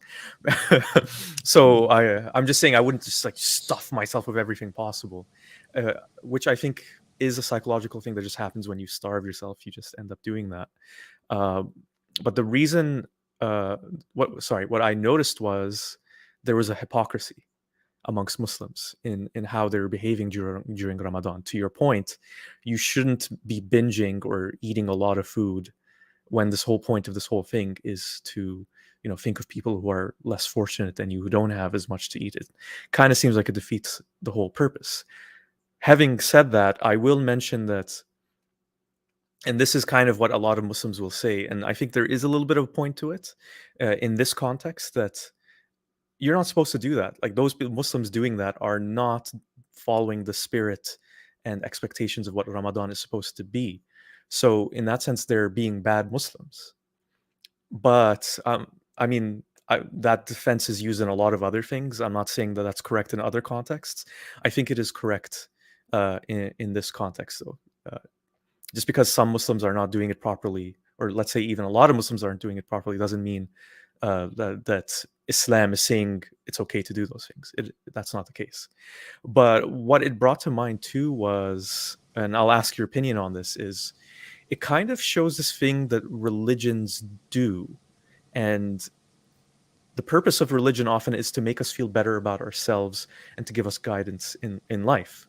And I think what Ramadan serves as a purpose for is it gives people a way to absolve their guilt, or just make them feel like they're better than they actually are for all the other things they do. So here's this time period where you get the extra hasanat, where you let's say, for example, I'm not sure if this is correct, but this is what I remember being taught, that the nightly prayers, the Taraweeh, I was taught that if you did those, then all of your past sins would be forgiven. So what a perfect way. So do whatever you want. within reason, I suppose, drink and smoke and have sex with hookers or whatever, and your past sins will be forgiven if you do this one act during Ramadan. And uh, just to not just focus on Islam, I think the same concept exists in Christianity, where you have the whole, if you accept Jesus as your savior, blah blah blah, then all your past sins are forgiven. So uh, you could arguably just spend your whole life doing horrible things, killing people, I don't know, whatever. But if you sincerely have this moment of accepting Jesus at the end of your life, then by the logic of it, you are forgiven. So I think there's some similarity there between the religions, but I think that is the application of it, especially based on what you said, because they do the good thing, the thing that they think is good, and then the moment they're off the hook, the moment they can just go back to their normal ways, they just do it. Yeah, it's almost like a burden. Like, I know for a fact that like the vast majority of the people in my family and my friend circle, they perceived Ramadan as a burden. They would already start cussing and cursing before Ramadan came. Oh, fuck, it's hot. Like, I'm gonna have to fast. What am I gonna tell my father? What am I gonna do? This and that. And it's not like I've never seen anyone truly capture that, that idealistic spirit, that essence of what Ramadan is supposed to be, at least from what I perceive it to be. It was always due to constant policing. Like, the friends would be policing one another, the businesses, your colleagues would be policing you, your parents would be policing you, especially your neighborhood, the guy who owns the cafe, the barber shop. Like, everyone constantly has an eye on one another. It's like this tremendous net of spies constantly making sure that others are doing it, and as soon as they see one link in the chain, not respecting, not fasting, they would activate the alarm systems. Like, people would snitch on their friends' parents, like, I saw your son did not fast, I saw your daughter drink water and whatnot. And it's, yeah, like, you wear that foul mouth smell with pride. It's really weird. I never understood it. And the worst experience I've had with it, though it was mainly somewhat positive, because we used to sit and eat together and whatnot, was at some point I got kicked out of my high school in my first year. And my uncle, who was he was a cult member of a like weird Muslim sect, but that's a story for another day. Very interesting one, actually. Me and my father were looking for a school for me, and my uncle said, I know a place. So in the summer we went to see the school. It was very nice. We met the director, the vice president, and I said, okay, I'm in. So the summer went by and the first day of school began. I went into class. The teacher came. Everybody stood up and said, alaikum salam, salam alaikum. I was like, oh, what's going on? Like, what kind of a school is this? Anyhow, that was a red flag. But time came for lunch break. And as soon as the bell rang, some of the students who I had never met before, it was the first day, came to me and said, hey, are you coming to prayer?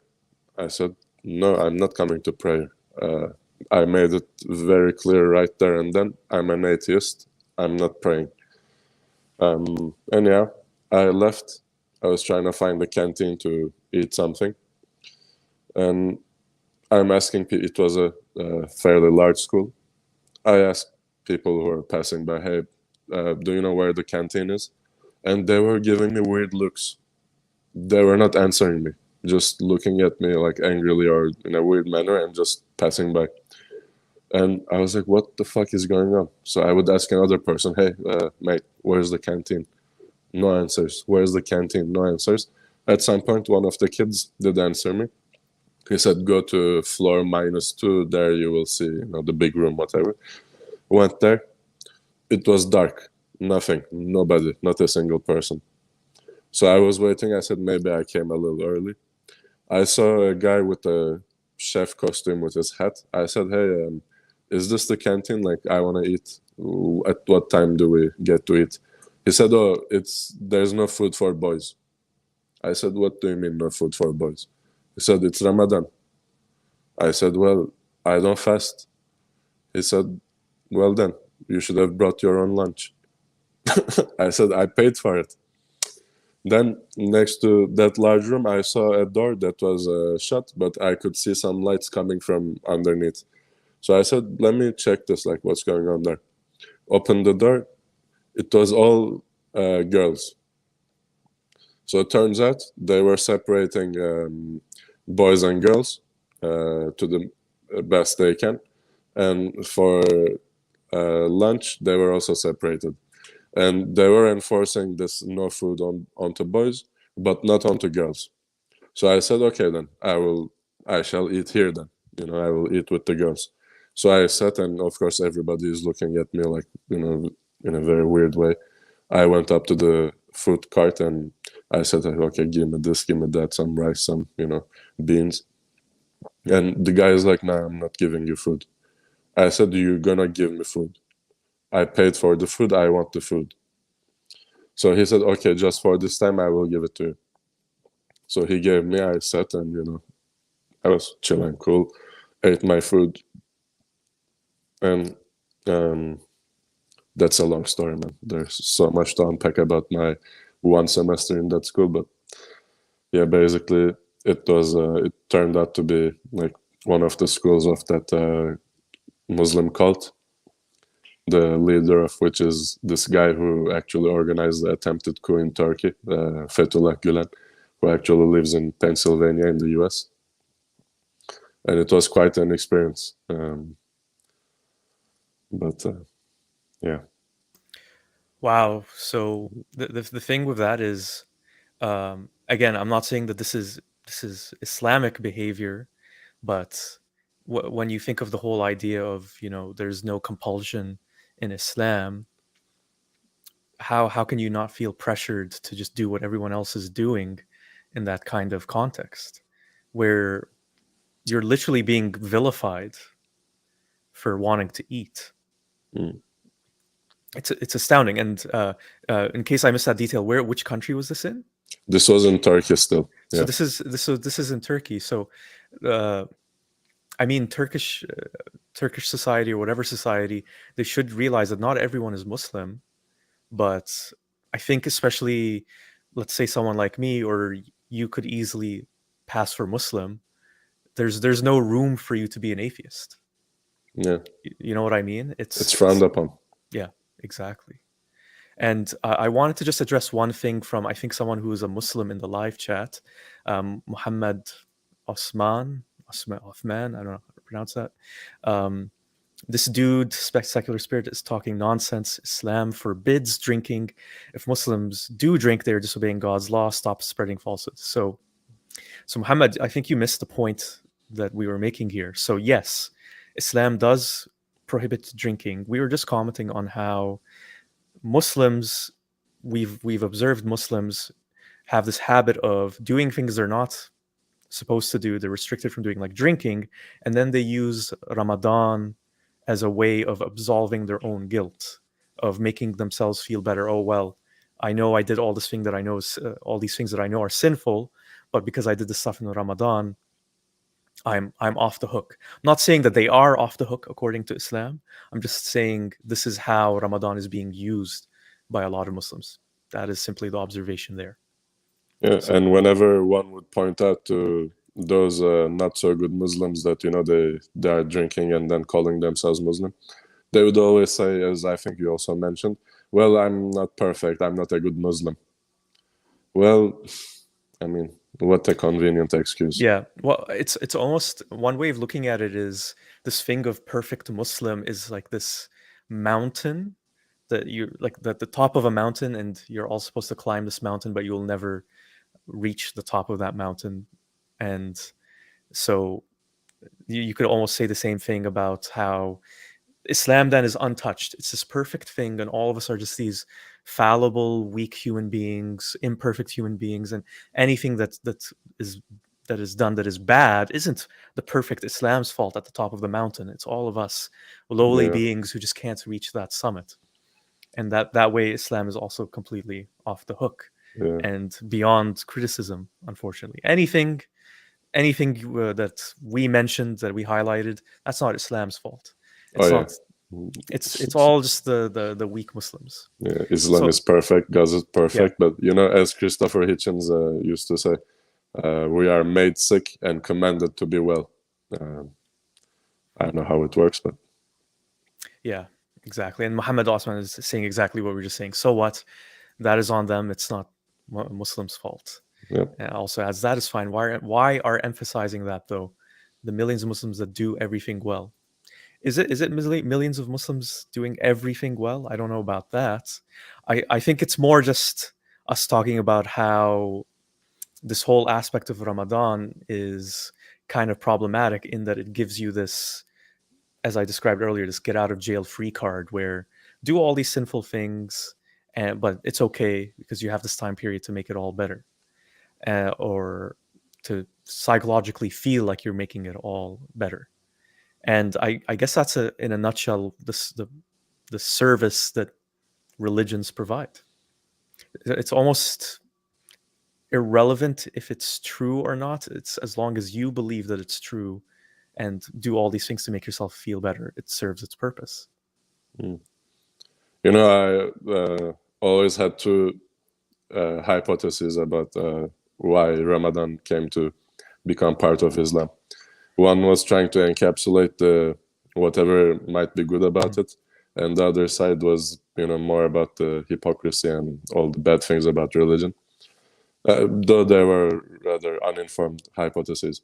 So one goes like Ramadan is really this imaginary God that people believe in, trying to make you do like as much as he can. Like, how can I make this people my bitch even further? Like, how can I, you know, make them suffer and do stupid things while still having them believe in worship in me?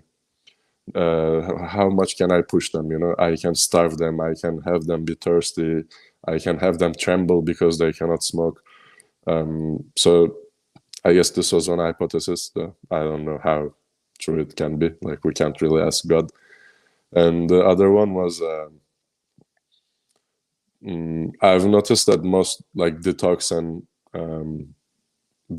processes take usually 30 to 40 months, as well as addictions. Like when you want to go, you know, surrender yourself to a clinic to get rid of your addictions, there's always that 30 to 40 days period. So I thought to myself, like, could it be like a practice that Muslims back in the time developed to kind of try and you know, cure some of their populations from certain addictions and, you know, get them like on a straight path or some such desire? I don't know, but what do you think? It's interesting because you can kind of see the power and the harm of religion at the same time, because to your point earlier that you mentioned about, you know, you're really thirsty but you can't just have that little sip of water. So the power of the religion comes in where it makes you do those things. So it makes you impose on yourself the restriction of water. I will not have water for this purpose, for this benefit. But it's inflexible. So you can't just have that sip of water if you then desire it, because then the whole thing falls apart. And that's kind of the scary thing about this religion. So it gives people these benefits. I think it gives a lot of people a lot of harms as well, but it does have some benefits. But it's so inflexible and dogmatic that you become trapped by it and you can't change it. And that's where the real damage comes in, even if you have those benefits. So why can't you just have a sip of water if you're really thirsty? Well, because then the whole thing falls apart, I guess. Yeah. So I don't know. It just feels to me like we can do things that are beneficial to us, that give us, you know, an ability to think outside of ourselves, try to be better people, to think of others who are less fortunate. But when you're imposing it in a way in which you must follow these rules, you must do it now, you must do it in this way, in this order, then it's just inflicting suffering. It's kind of cruel. And the thing is, you feel guilty if you don't follow it, so you're inflicting the suffering on yourself. The God doesn't need to exist to do it. Yeah. It's Yeah. almost masochistic. Yeah, it really is. Yeah. But still self-serving masochism, ultimately. Yeah. Yeah. Well, Zagros, I wanted to thank you again for Yeah. coming on and sharing your My pleasure. experiences. I would love to, if you want to maybe just do a stream with just the two of us talking. I'd love to Yeah, know man. more about your semester. Sounds good. Yeah. Oh, that's something. Yeah. And if you, when you are ready to talk about the thing that we agreed to not talk about, please let me know, and I'll be happy to spread All the right. word. I will try and resist to see, what it can do on its own. But Sure. Yeah. I'll keep it in mind. Thank you. I wish you the best of luck either way. Thank you. Take care. Thank you. Take care, Zagros. All right. So thank you so much to Zagros. And so we're almost at the end of the stream here, and saving maybe the best for last. A high-profile celebrity guest is waiting in the wings. Is he ready? Is he on standby? I just got the thumbs up. So without further ado, here's Apostate Aladdin. Welcome. Hey. That's trippy. I'm not used to being on that side of the screen. Yeah.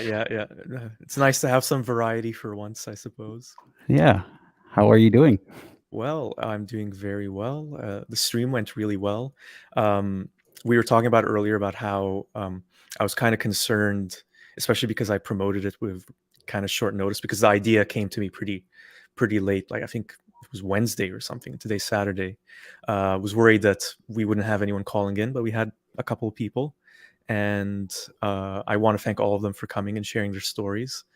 And so it's also great to have you, because we've kind of talked about Ramadan, not really. I don't really have much of a sense of what it was like for you. So if you're interested in sharing, the forum is all yours. The floor I'd is be all happy yours. to. Because you and I would probably have this conversation privately, and so I thought might as well have it here. So a couple of things came to mind as you were talking about the topic today. So first, I'm going to share just a little bit, a small tidbit about what it was like fasting as a Muslim. So you're right about the part about the suffering. We kind of viewed it as a good thing. So doing good deeds, even if it's difficult, it's kind of rewarding, or you feel like you could justify the suffering. The problem is that at the core of it, though, fasting is not a good deed when it comes to, like, it's not objectively a good deed. It's just a good deed in the context of because God said so, and you get good deeds for doing it. People can argue about whether it's good for your body or not, but that's not really what is at the core of fasting. So anyway, we've put ourselves through a lot of suffering while fasting, and I remember a lot of thirst growing up in the Middle East. So much thirst, and you sweat your weight in water every single day, and unfortunately, you can't really make up for that. So there were points where, how you're not supposed to exert yourself, right? La yukallifu Allahu nafsan illa wus'aha. The Muslims keep saying this, but where do you draw the line? Like, how do you know that this is justified for me to not fast today? And the problem is you're going to have to make up for that fasting day another day. So even if everyone around you is understanding for why you drank in the middle of the day, and they're not ridiculing you or criticizing you for not being, man enough to make it through the day like everybody else and so on, you're just going to have to interrupt your life for another day and that kind of thing. So it's happened before when I was young that I did take a sip of water because I was so close to, passing out almost. And then you feel the guilt. It eats you up inside. And even if you don't pass out, then you spend the day pretty lazy, at least towards the end of the day. You're exhausted. It kind of flips your day upside down, and especially you stay up later at night praying, or if you wake up also very early to have suhoor or pray fajr or have suhoor and then pray fajr, it just throws your whole month off, but you get through it. Um, but I also wanted to share, like, feel free to stop me at any point. I know I'm talking a lot, but Oh, when maybe you could just mention to people what suhoor is for anyone who's right. not. So suhoor is a meal that we have before. Well, technically, you can have it any time at night. For example, some people have suhoor before they go to bed. A lot of people have suhoor at like 4 a.m. or whenever before I sunrise. would do it. I would time it for like 10 minutes before the specific time of sunrise.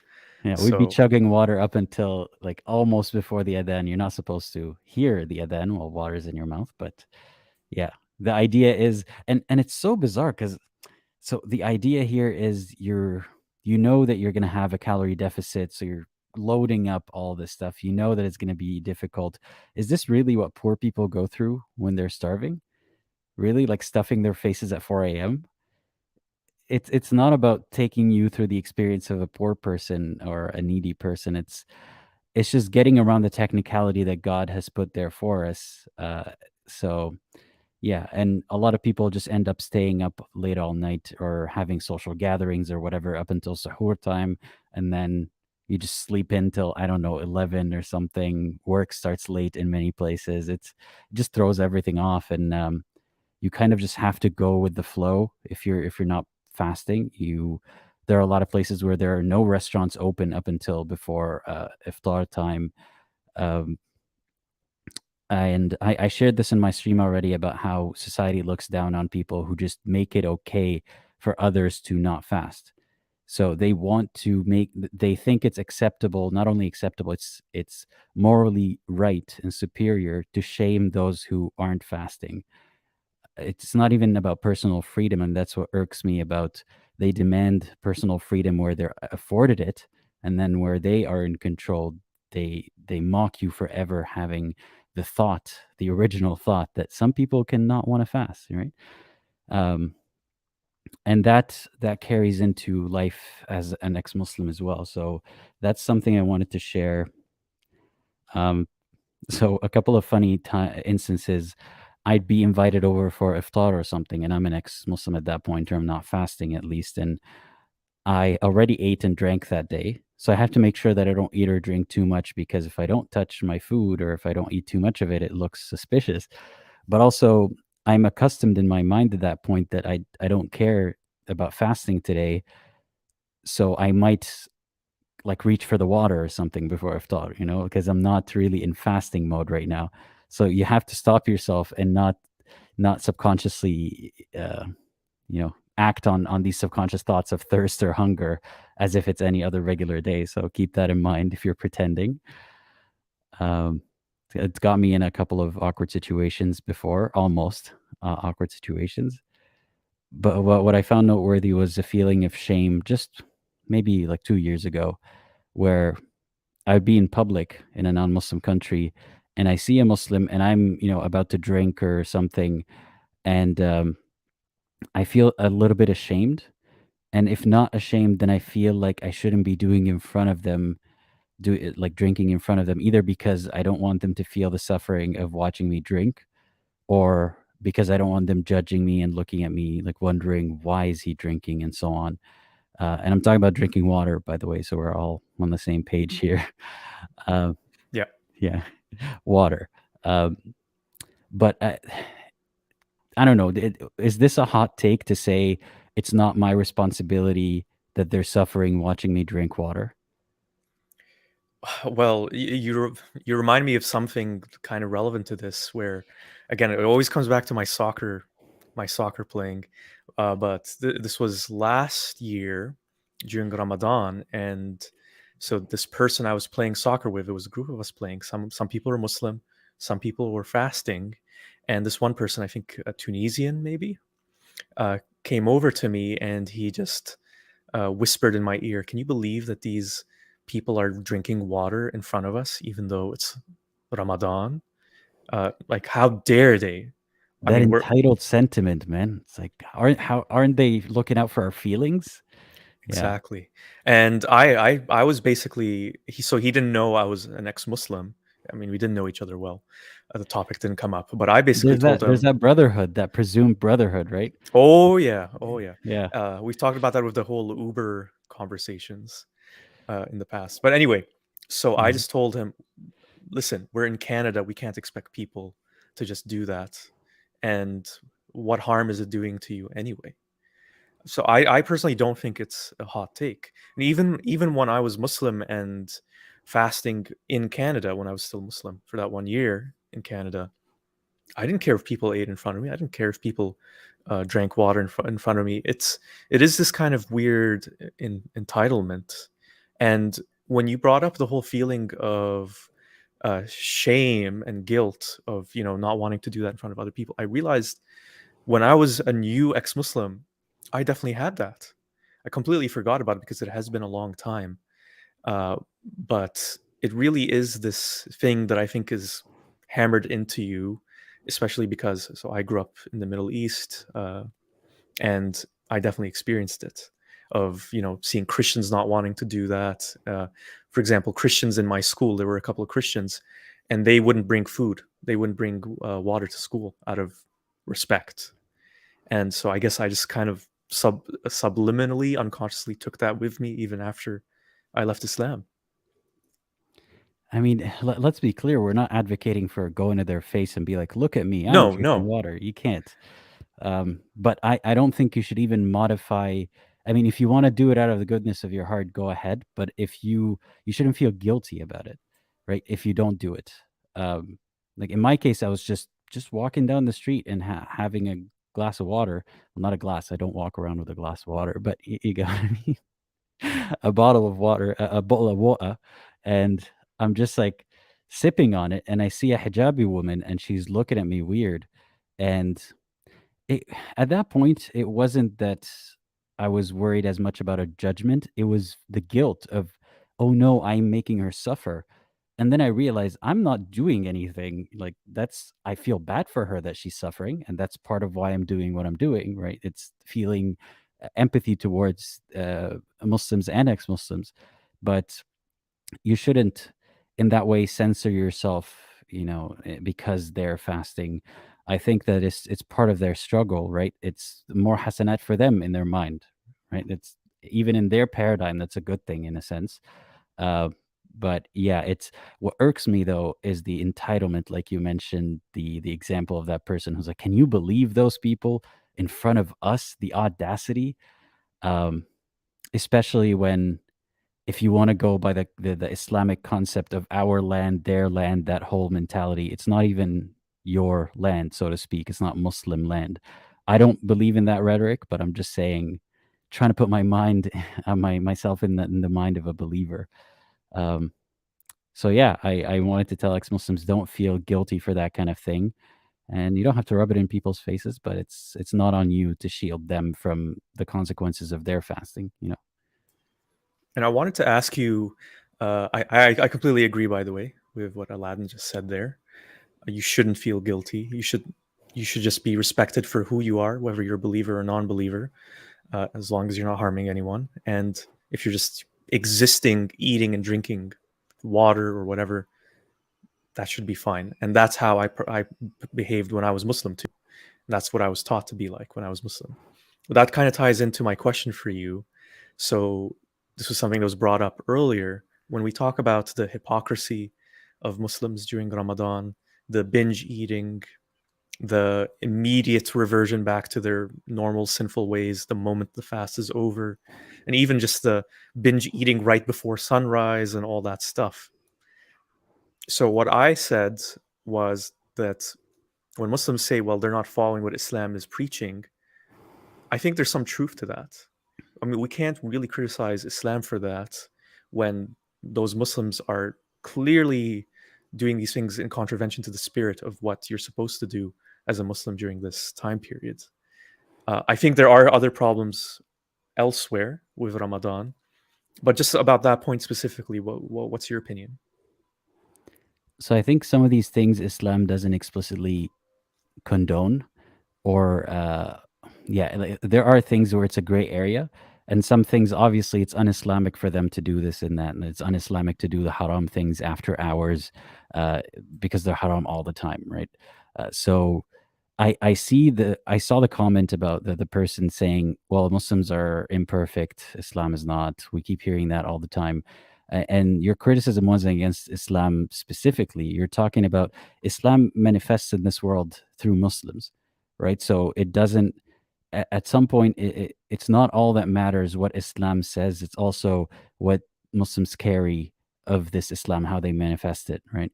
But I think it's a reflex reaction. It's always, sure, let's scapegoat this idea of an imperfect Muslim and then do nothing about it at all. Like, we don't really address whatever problem that is. We just throw that Muslim under the bus and say, what's imperfect Muslims? And they have this automatic defense mode. Let's defend Islam this moment, when the topic isn't even therefore Islam is bad or false. It's just a commentary on what's happening. So yeah, that's my thoughts on that, if that makes sense. No, for sure. I mean, what I would add to what you said is, and I kind of explained it, but maybe not in the best possible way earlier, was how did we end up with Muslims in the psychological position of, you know, denying themselves food and then binge eating, denying themselves food, binge eating, denying themselves from doing the things they want to do in life. So let's talk about, having sex with multiple women or whatever, but then you get those things in paradise. It's the same kind of mentality where deprive yourself now, but you'll get everything you really want to do that we're telling you shouldn't be doing at some later date. So how did we get to this point where Muslims are kind of trapped in this mindset? I think that is something where we can point to Islam itself and not the Muslims. Right. Well, because of the way that Islam doesn't address those wants and needs, the underlying wants and needs, it just postpones them, right, is what you're saying. So if you, this is slightly unrelated, but if you see how, for example, Islam deals with the issue of sexual harassment, or even just a mere attraction between men and women through separation and covering and just more and more of this stuff, it ends up resulting in more perversion and more of what you're trying to prevent, and in way worse ways. Can I make a prophecy? I see you smiling. Yeah, go ahead. So here's my prophecy. So my prophecy is the term or expression unwrapped candy is going to come and be relevant within the next couple of minutes or possibly seconds.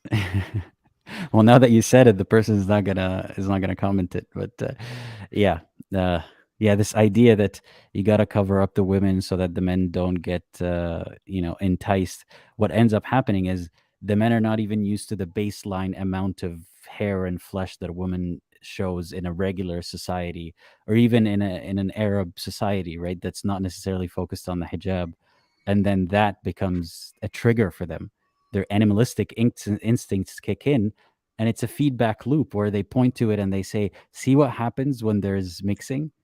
That's why we need to separate more. So I think that's similar. So if you keep people hungry all day, they're going to binge eat at the end of the day, obviously. If you keep people from doing, like here's another thing, you can't be intimate with your partner during Ramadan. I think you can after hours. I don't know, because I never really looked into it. I never had a wife during Ramadan or anything. But why would that be something that you would prevent people from doing? And then we all know they end up doing way worse. Like, I just don't understand. Yeah, I don't know if I've been rambling for a while. I forgot what I was talking about. Well, it's just a thing of how, okay, we have these desires, desire to eat, desire to have sex, desire to have all of these things. And so what Ramadan does, and what Islam more in general does, and what many religions do, is it teaches us to suppress those desires, and in some cases promises us, if you suppress them, you'll be able to enjoy them at some later date, some later point in the paradise afterlife. And it doesn't deal with the how, for example, saying sex is not the ultimate fulfillment in life, and that's why you should focus on other things and so on. It just says don't do it now, or do it just within these limits or regulations, and then you'll get to do it endlessly in the afterlife. Yeah. I feel like, so I understand this mentality. I understand where it comes from. And someone in the comments said something that I was just going to highlight. So repression breeds resistance. So thank you, Marijo. That's a very good point, because the thing that it comes down to is there's different ways of approaching these problems that we all have. So obviously, if we're all going around trying to have sex with as many people as possible all the time, that's not going to be an ideal society. That's probably not going to be a good world, and it's probably not good. I mean, I'm not even going to say probably. It's definitely not good if the only thing you're pursuing is your primal desires, like having sex and eating and all that. So, as past Islam, who was our first caller, mentioned in the beginning, the solutions offered from Islam are the solutions coming from a 1400-year-old culture, society. And their solution, and many society solutions are to just suppress it and, again, promise it at some point afterwards. Why can't there be a middle approach? Why can't there be a middle approach that offers some sort of balance as a way of living your life? So even when it comes to Ramadan, why can't Ramadan be a thing where you can fast if you choose to, but obviously if you feel thirsty or you're an athlete and your career depends on you being in peak physical condition, have water, and it's totally okay. But you should remember the idea of it and see value in it. Why does it have to be imposed? Why does it have to be this thing of never? Because Don't. then people won't do it. Because, I mean, the moment that you open up this idea, you're doing it for your athletic career. Your athletic career doesn't matter compared to the afterlife, right? In that worldview. So if you just open up this door a little bit, right, anything can matter enough to the point that you don't follow the rules anymore. So just has to be ultimatums. But yeah. Yeah, I don't know. It's like I've said this before, maybe not to you, but Islam has this thing where it just assumes the worst in human nature and in people. And when you assume the worst and you treat people in that way, you're gonna get exactly what you expect. You assume the worst and you're gonna get the worst. And so you reach a point where the only thing you can do is suppress it and threaten people with hell. So I always wonder, how different would it be if we just gave people respect and gave people the opportunity to decide and think for themselves, and give people the tools of education to be able to think for themselves? What would happen then? How would people behave? I don't know. I feel like we already know the answer to that. I mean, there's so many factors involved in why certain countries are doing better than other countries. So that's not to just blame it all on one or more religions, but we can see that religion thrives where people are not doing well, and in many cases it causes them to do even worse as a society, or to remain stagnant. And we can see that there's progress being done in a lot of other places, and Muslims kind of look at this progress and think to themselves, well, Allah is giving them what they want in this life because we're getting what we want in the afterlife, or he's testing them with even more stuff. There's just a way to rationalize it. But we can already see the better the education, usually the less religious the population, and the better the society. It's been a correlation for a long, long time. And even though there are other factors involved, I think this is a huge one. And yeah, I don't think there's any way around that, really.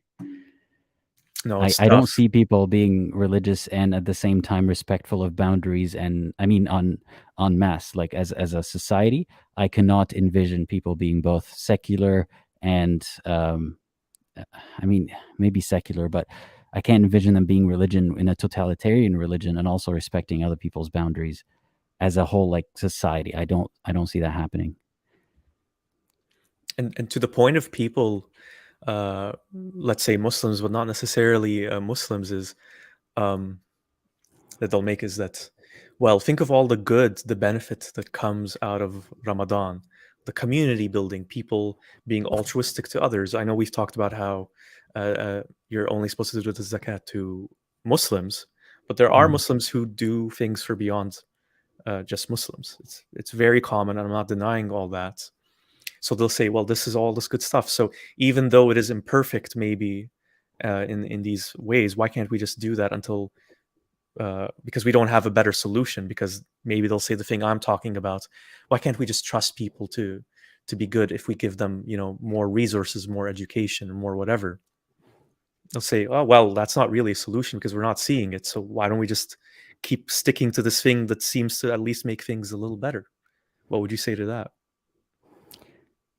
Well, it's hard to counter that because it's hard to define better for them, right? Because this better that they're thinking of involves keeping people in a good way. There's a community, but this community part of it is also keeping everyone religious or not doing the things that are morally corruptible and things like that, that moral corruption that they speak of. So these other societies may look happier, and you might find ways to paint them as unhappy and paint them as, look at all the cheating and all the death and all of these narratives that ignore the bigger issues of the same nature happening in our communities. Um, Even if all that aside, even if they're doing very well, there's still this outlet of, but they're going to hell. So see, we're all going to heaven at least, or at least we have a better chance at going to heaven. So we're still doing better. So it's hard to convince them that that is not better when they, at the end of the day, it's not about this life. It really isn't. Yeah. So that's sad. That's bleak, but we'll Well, let- before we cap things off, because I got to go in a Mm. couple minutes, and I think you do too. Is there any advice, hopefully positive and uplifting, non-dank advice that you can for Ramadan. for Ramadan for ex-Muslims? Yeah. So don't steal food from the dinner table when nobody's looking before the iftar, because you never know if someone's gonna realize that there's a sambusa missing or something. So you've resisted all day, just don't do it. And I'm not speaking from experience or anything. It just crossed my mind right now. And yeah, so in places where tap water is drinkable, drink tap water all day. Just do what you gotta do. In places where it isn't, you'll find a way. Just try not to be obvious about it, and you'll still have to struggle. Like, it doesn't have to be an all or nothing. I'm full and not thirsty all day long. Just take whatever you can get while being safe. If that means just a little bit here and there, just do that. Yeah, and I don't know. I don't have a lot more to say. What I would add is just to echo something you've talked about before is although it sucks to pretend and hide who you really are, and you shouldn't have to, I would not recommend doing anything that jeopardizes your safety if your safety is jeopardized by you revealing that you're no longer Muslim, whether it's in Ramadan or any other time of the year. Your safety should be paramount, and it's tough, and I personally can't relate to that, thankfully. But I completely understand how it can be so tough. I've heard so many stories from Muslims, and how much they fear what would happen if their parents knew, if their family knew. And it sucks to recommend to people to just do things like hide food or make sure you don't take food this way, or stash some protein bars in your backpack or whatever, or under your mattress. But it's not a perfect world, and unfortunately, until a lot of things change, then we have to do those things to stay safe. I agree. Right, this was supposed to be an uplifting end. What's something more uplifting? Yeah, I don't know. Eat dates. I like dates. So in Ramadan, there's going to be a lot of dates around. Hey, that's a good food to hide. Just put it in a Ziploc or something. There you go. There you go. So- Yeah, doesn't need to be refrigerated. Improve your dating life for Ramadan. And I guess the other thing I would add is, so I know it's also tough to find people who can, share in your experiences and relate to it. So I hope that you can find forums like this to share your thoughts and experiences. And Aladdin, if you don't mind me mentioning, we talked about you doing something similar to this call-in that I'm doing today later on in Ramadan, right? I don't remember anymore what I said. I say a lot of No things. worries. No worries. What I'm saying is, there is a community that exists of ex-Muslims on YouTube, on social media, and if you want to message me, I try to respond to as many things as possible.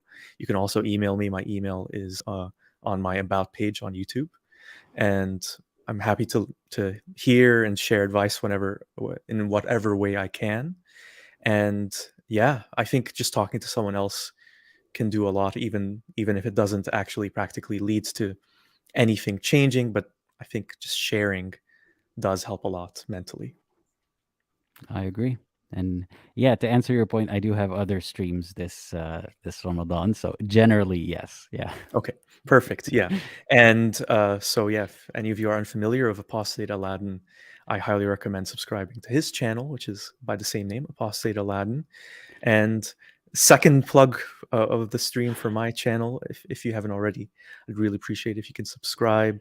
The channel is growing very well in the last couple of weeks. I'm really happy about that.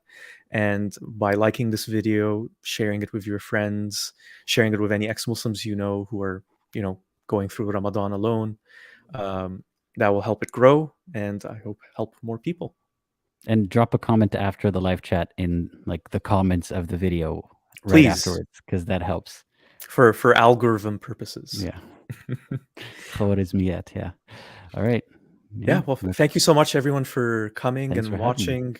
watching. Thank you again, Aladdin, for coming along. I hope your stream today went well, too. I'm going to check it out after. And yeah, have a great weekend, everyone. And I hope Manchester United won, because I had to stop playing the game to start the stream. I'm going to check the result right now. All right, take care, everyone. Bye.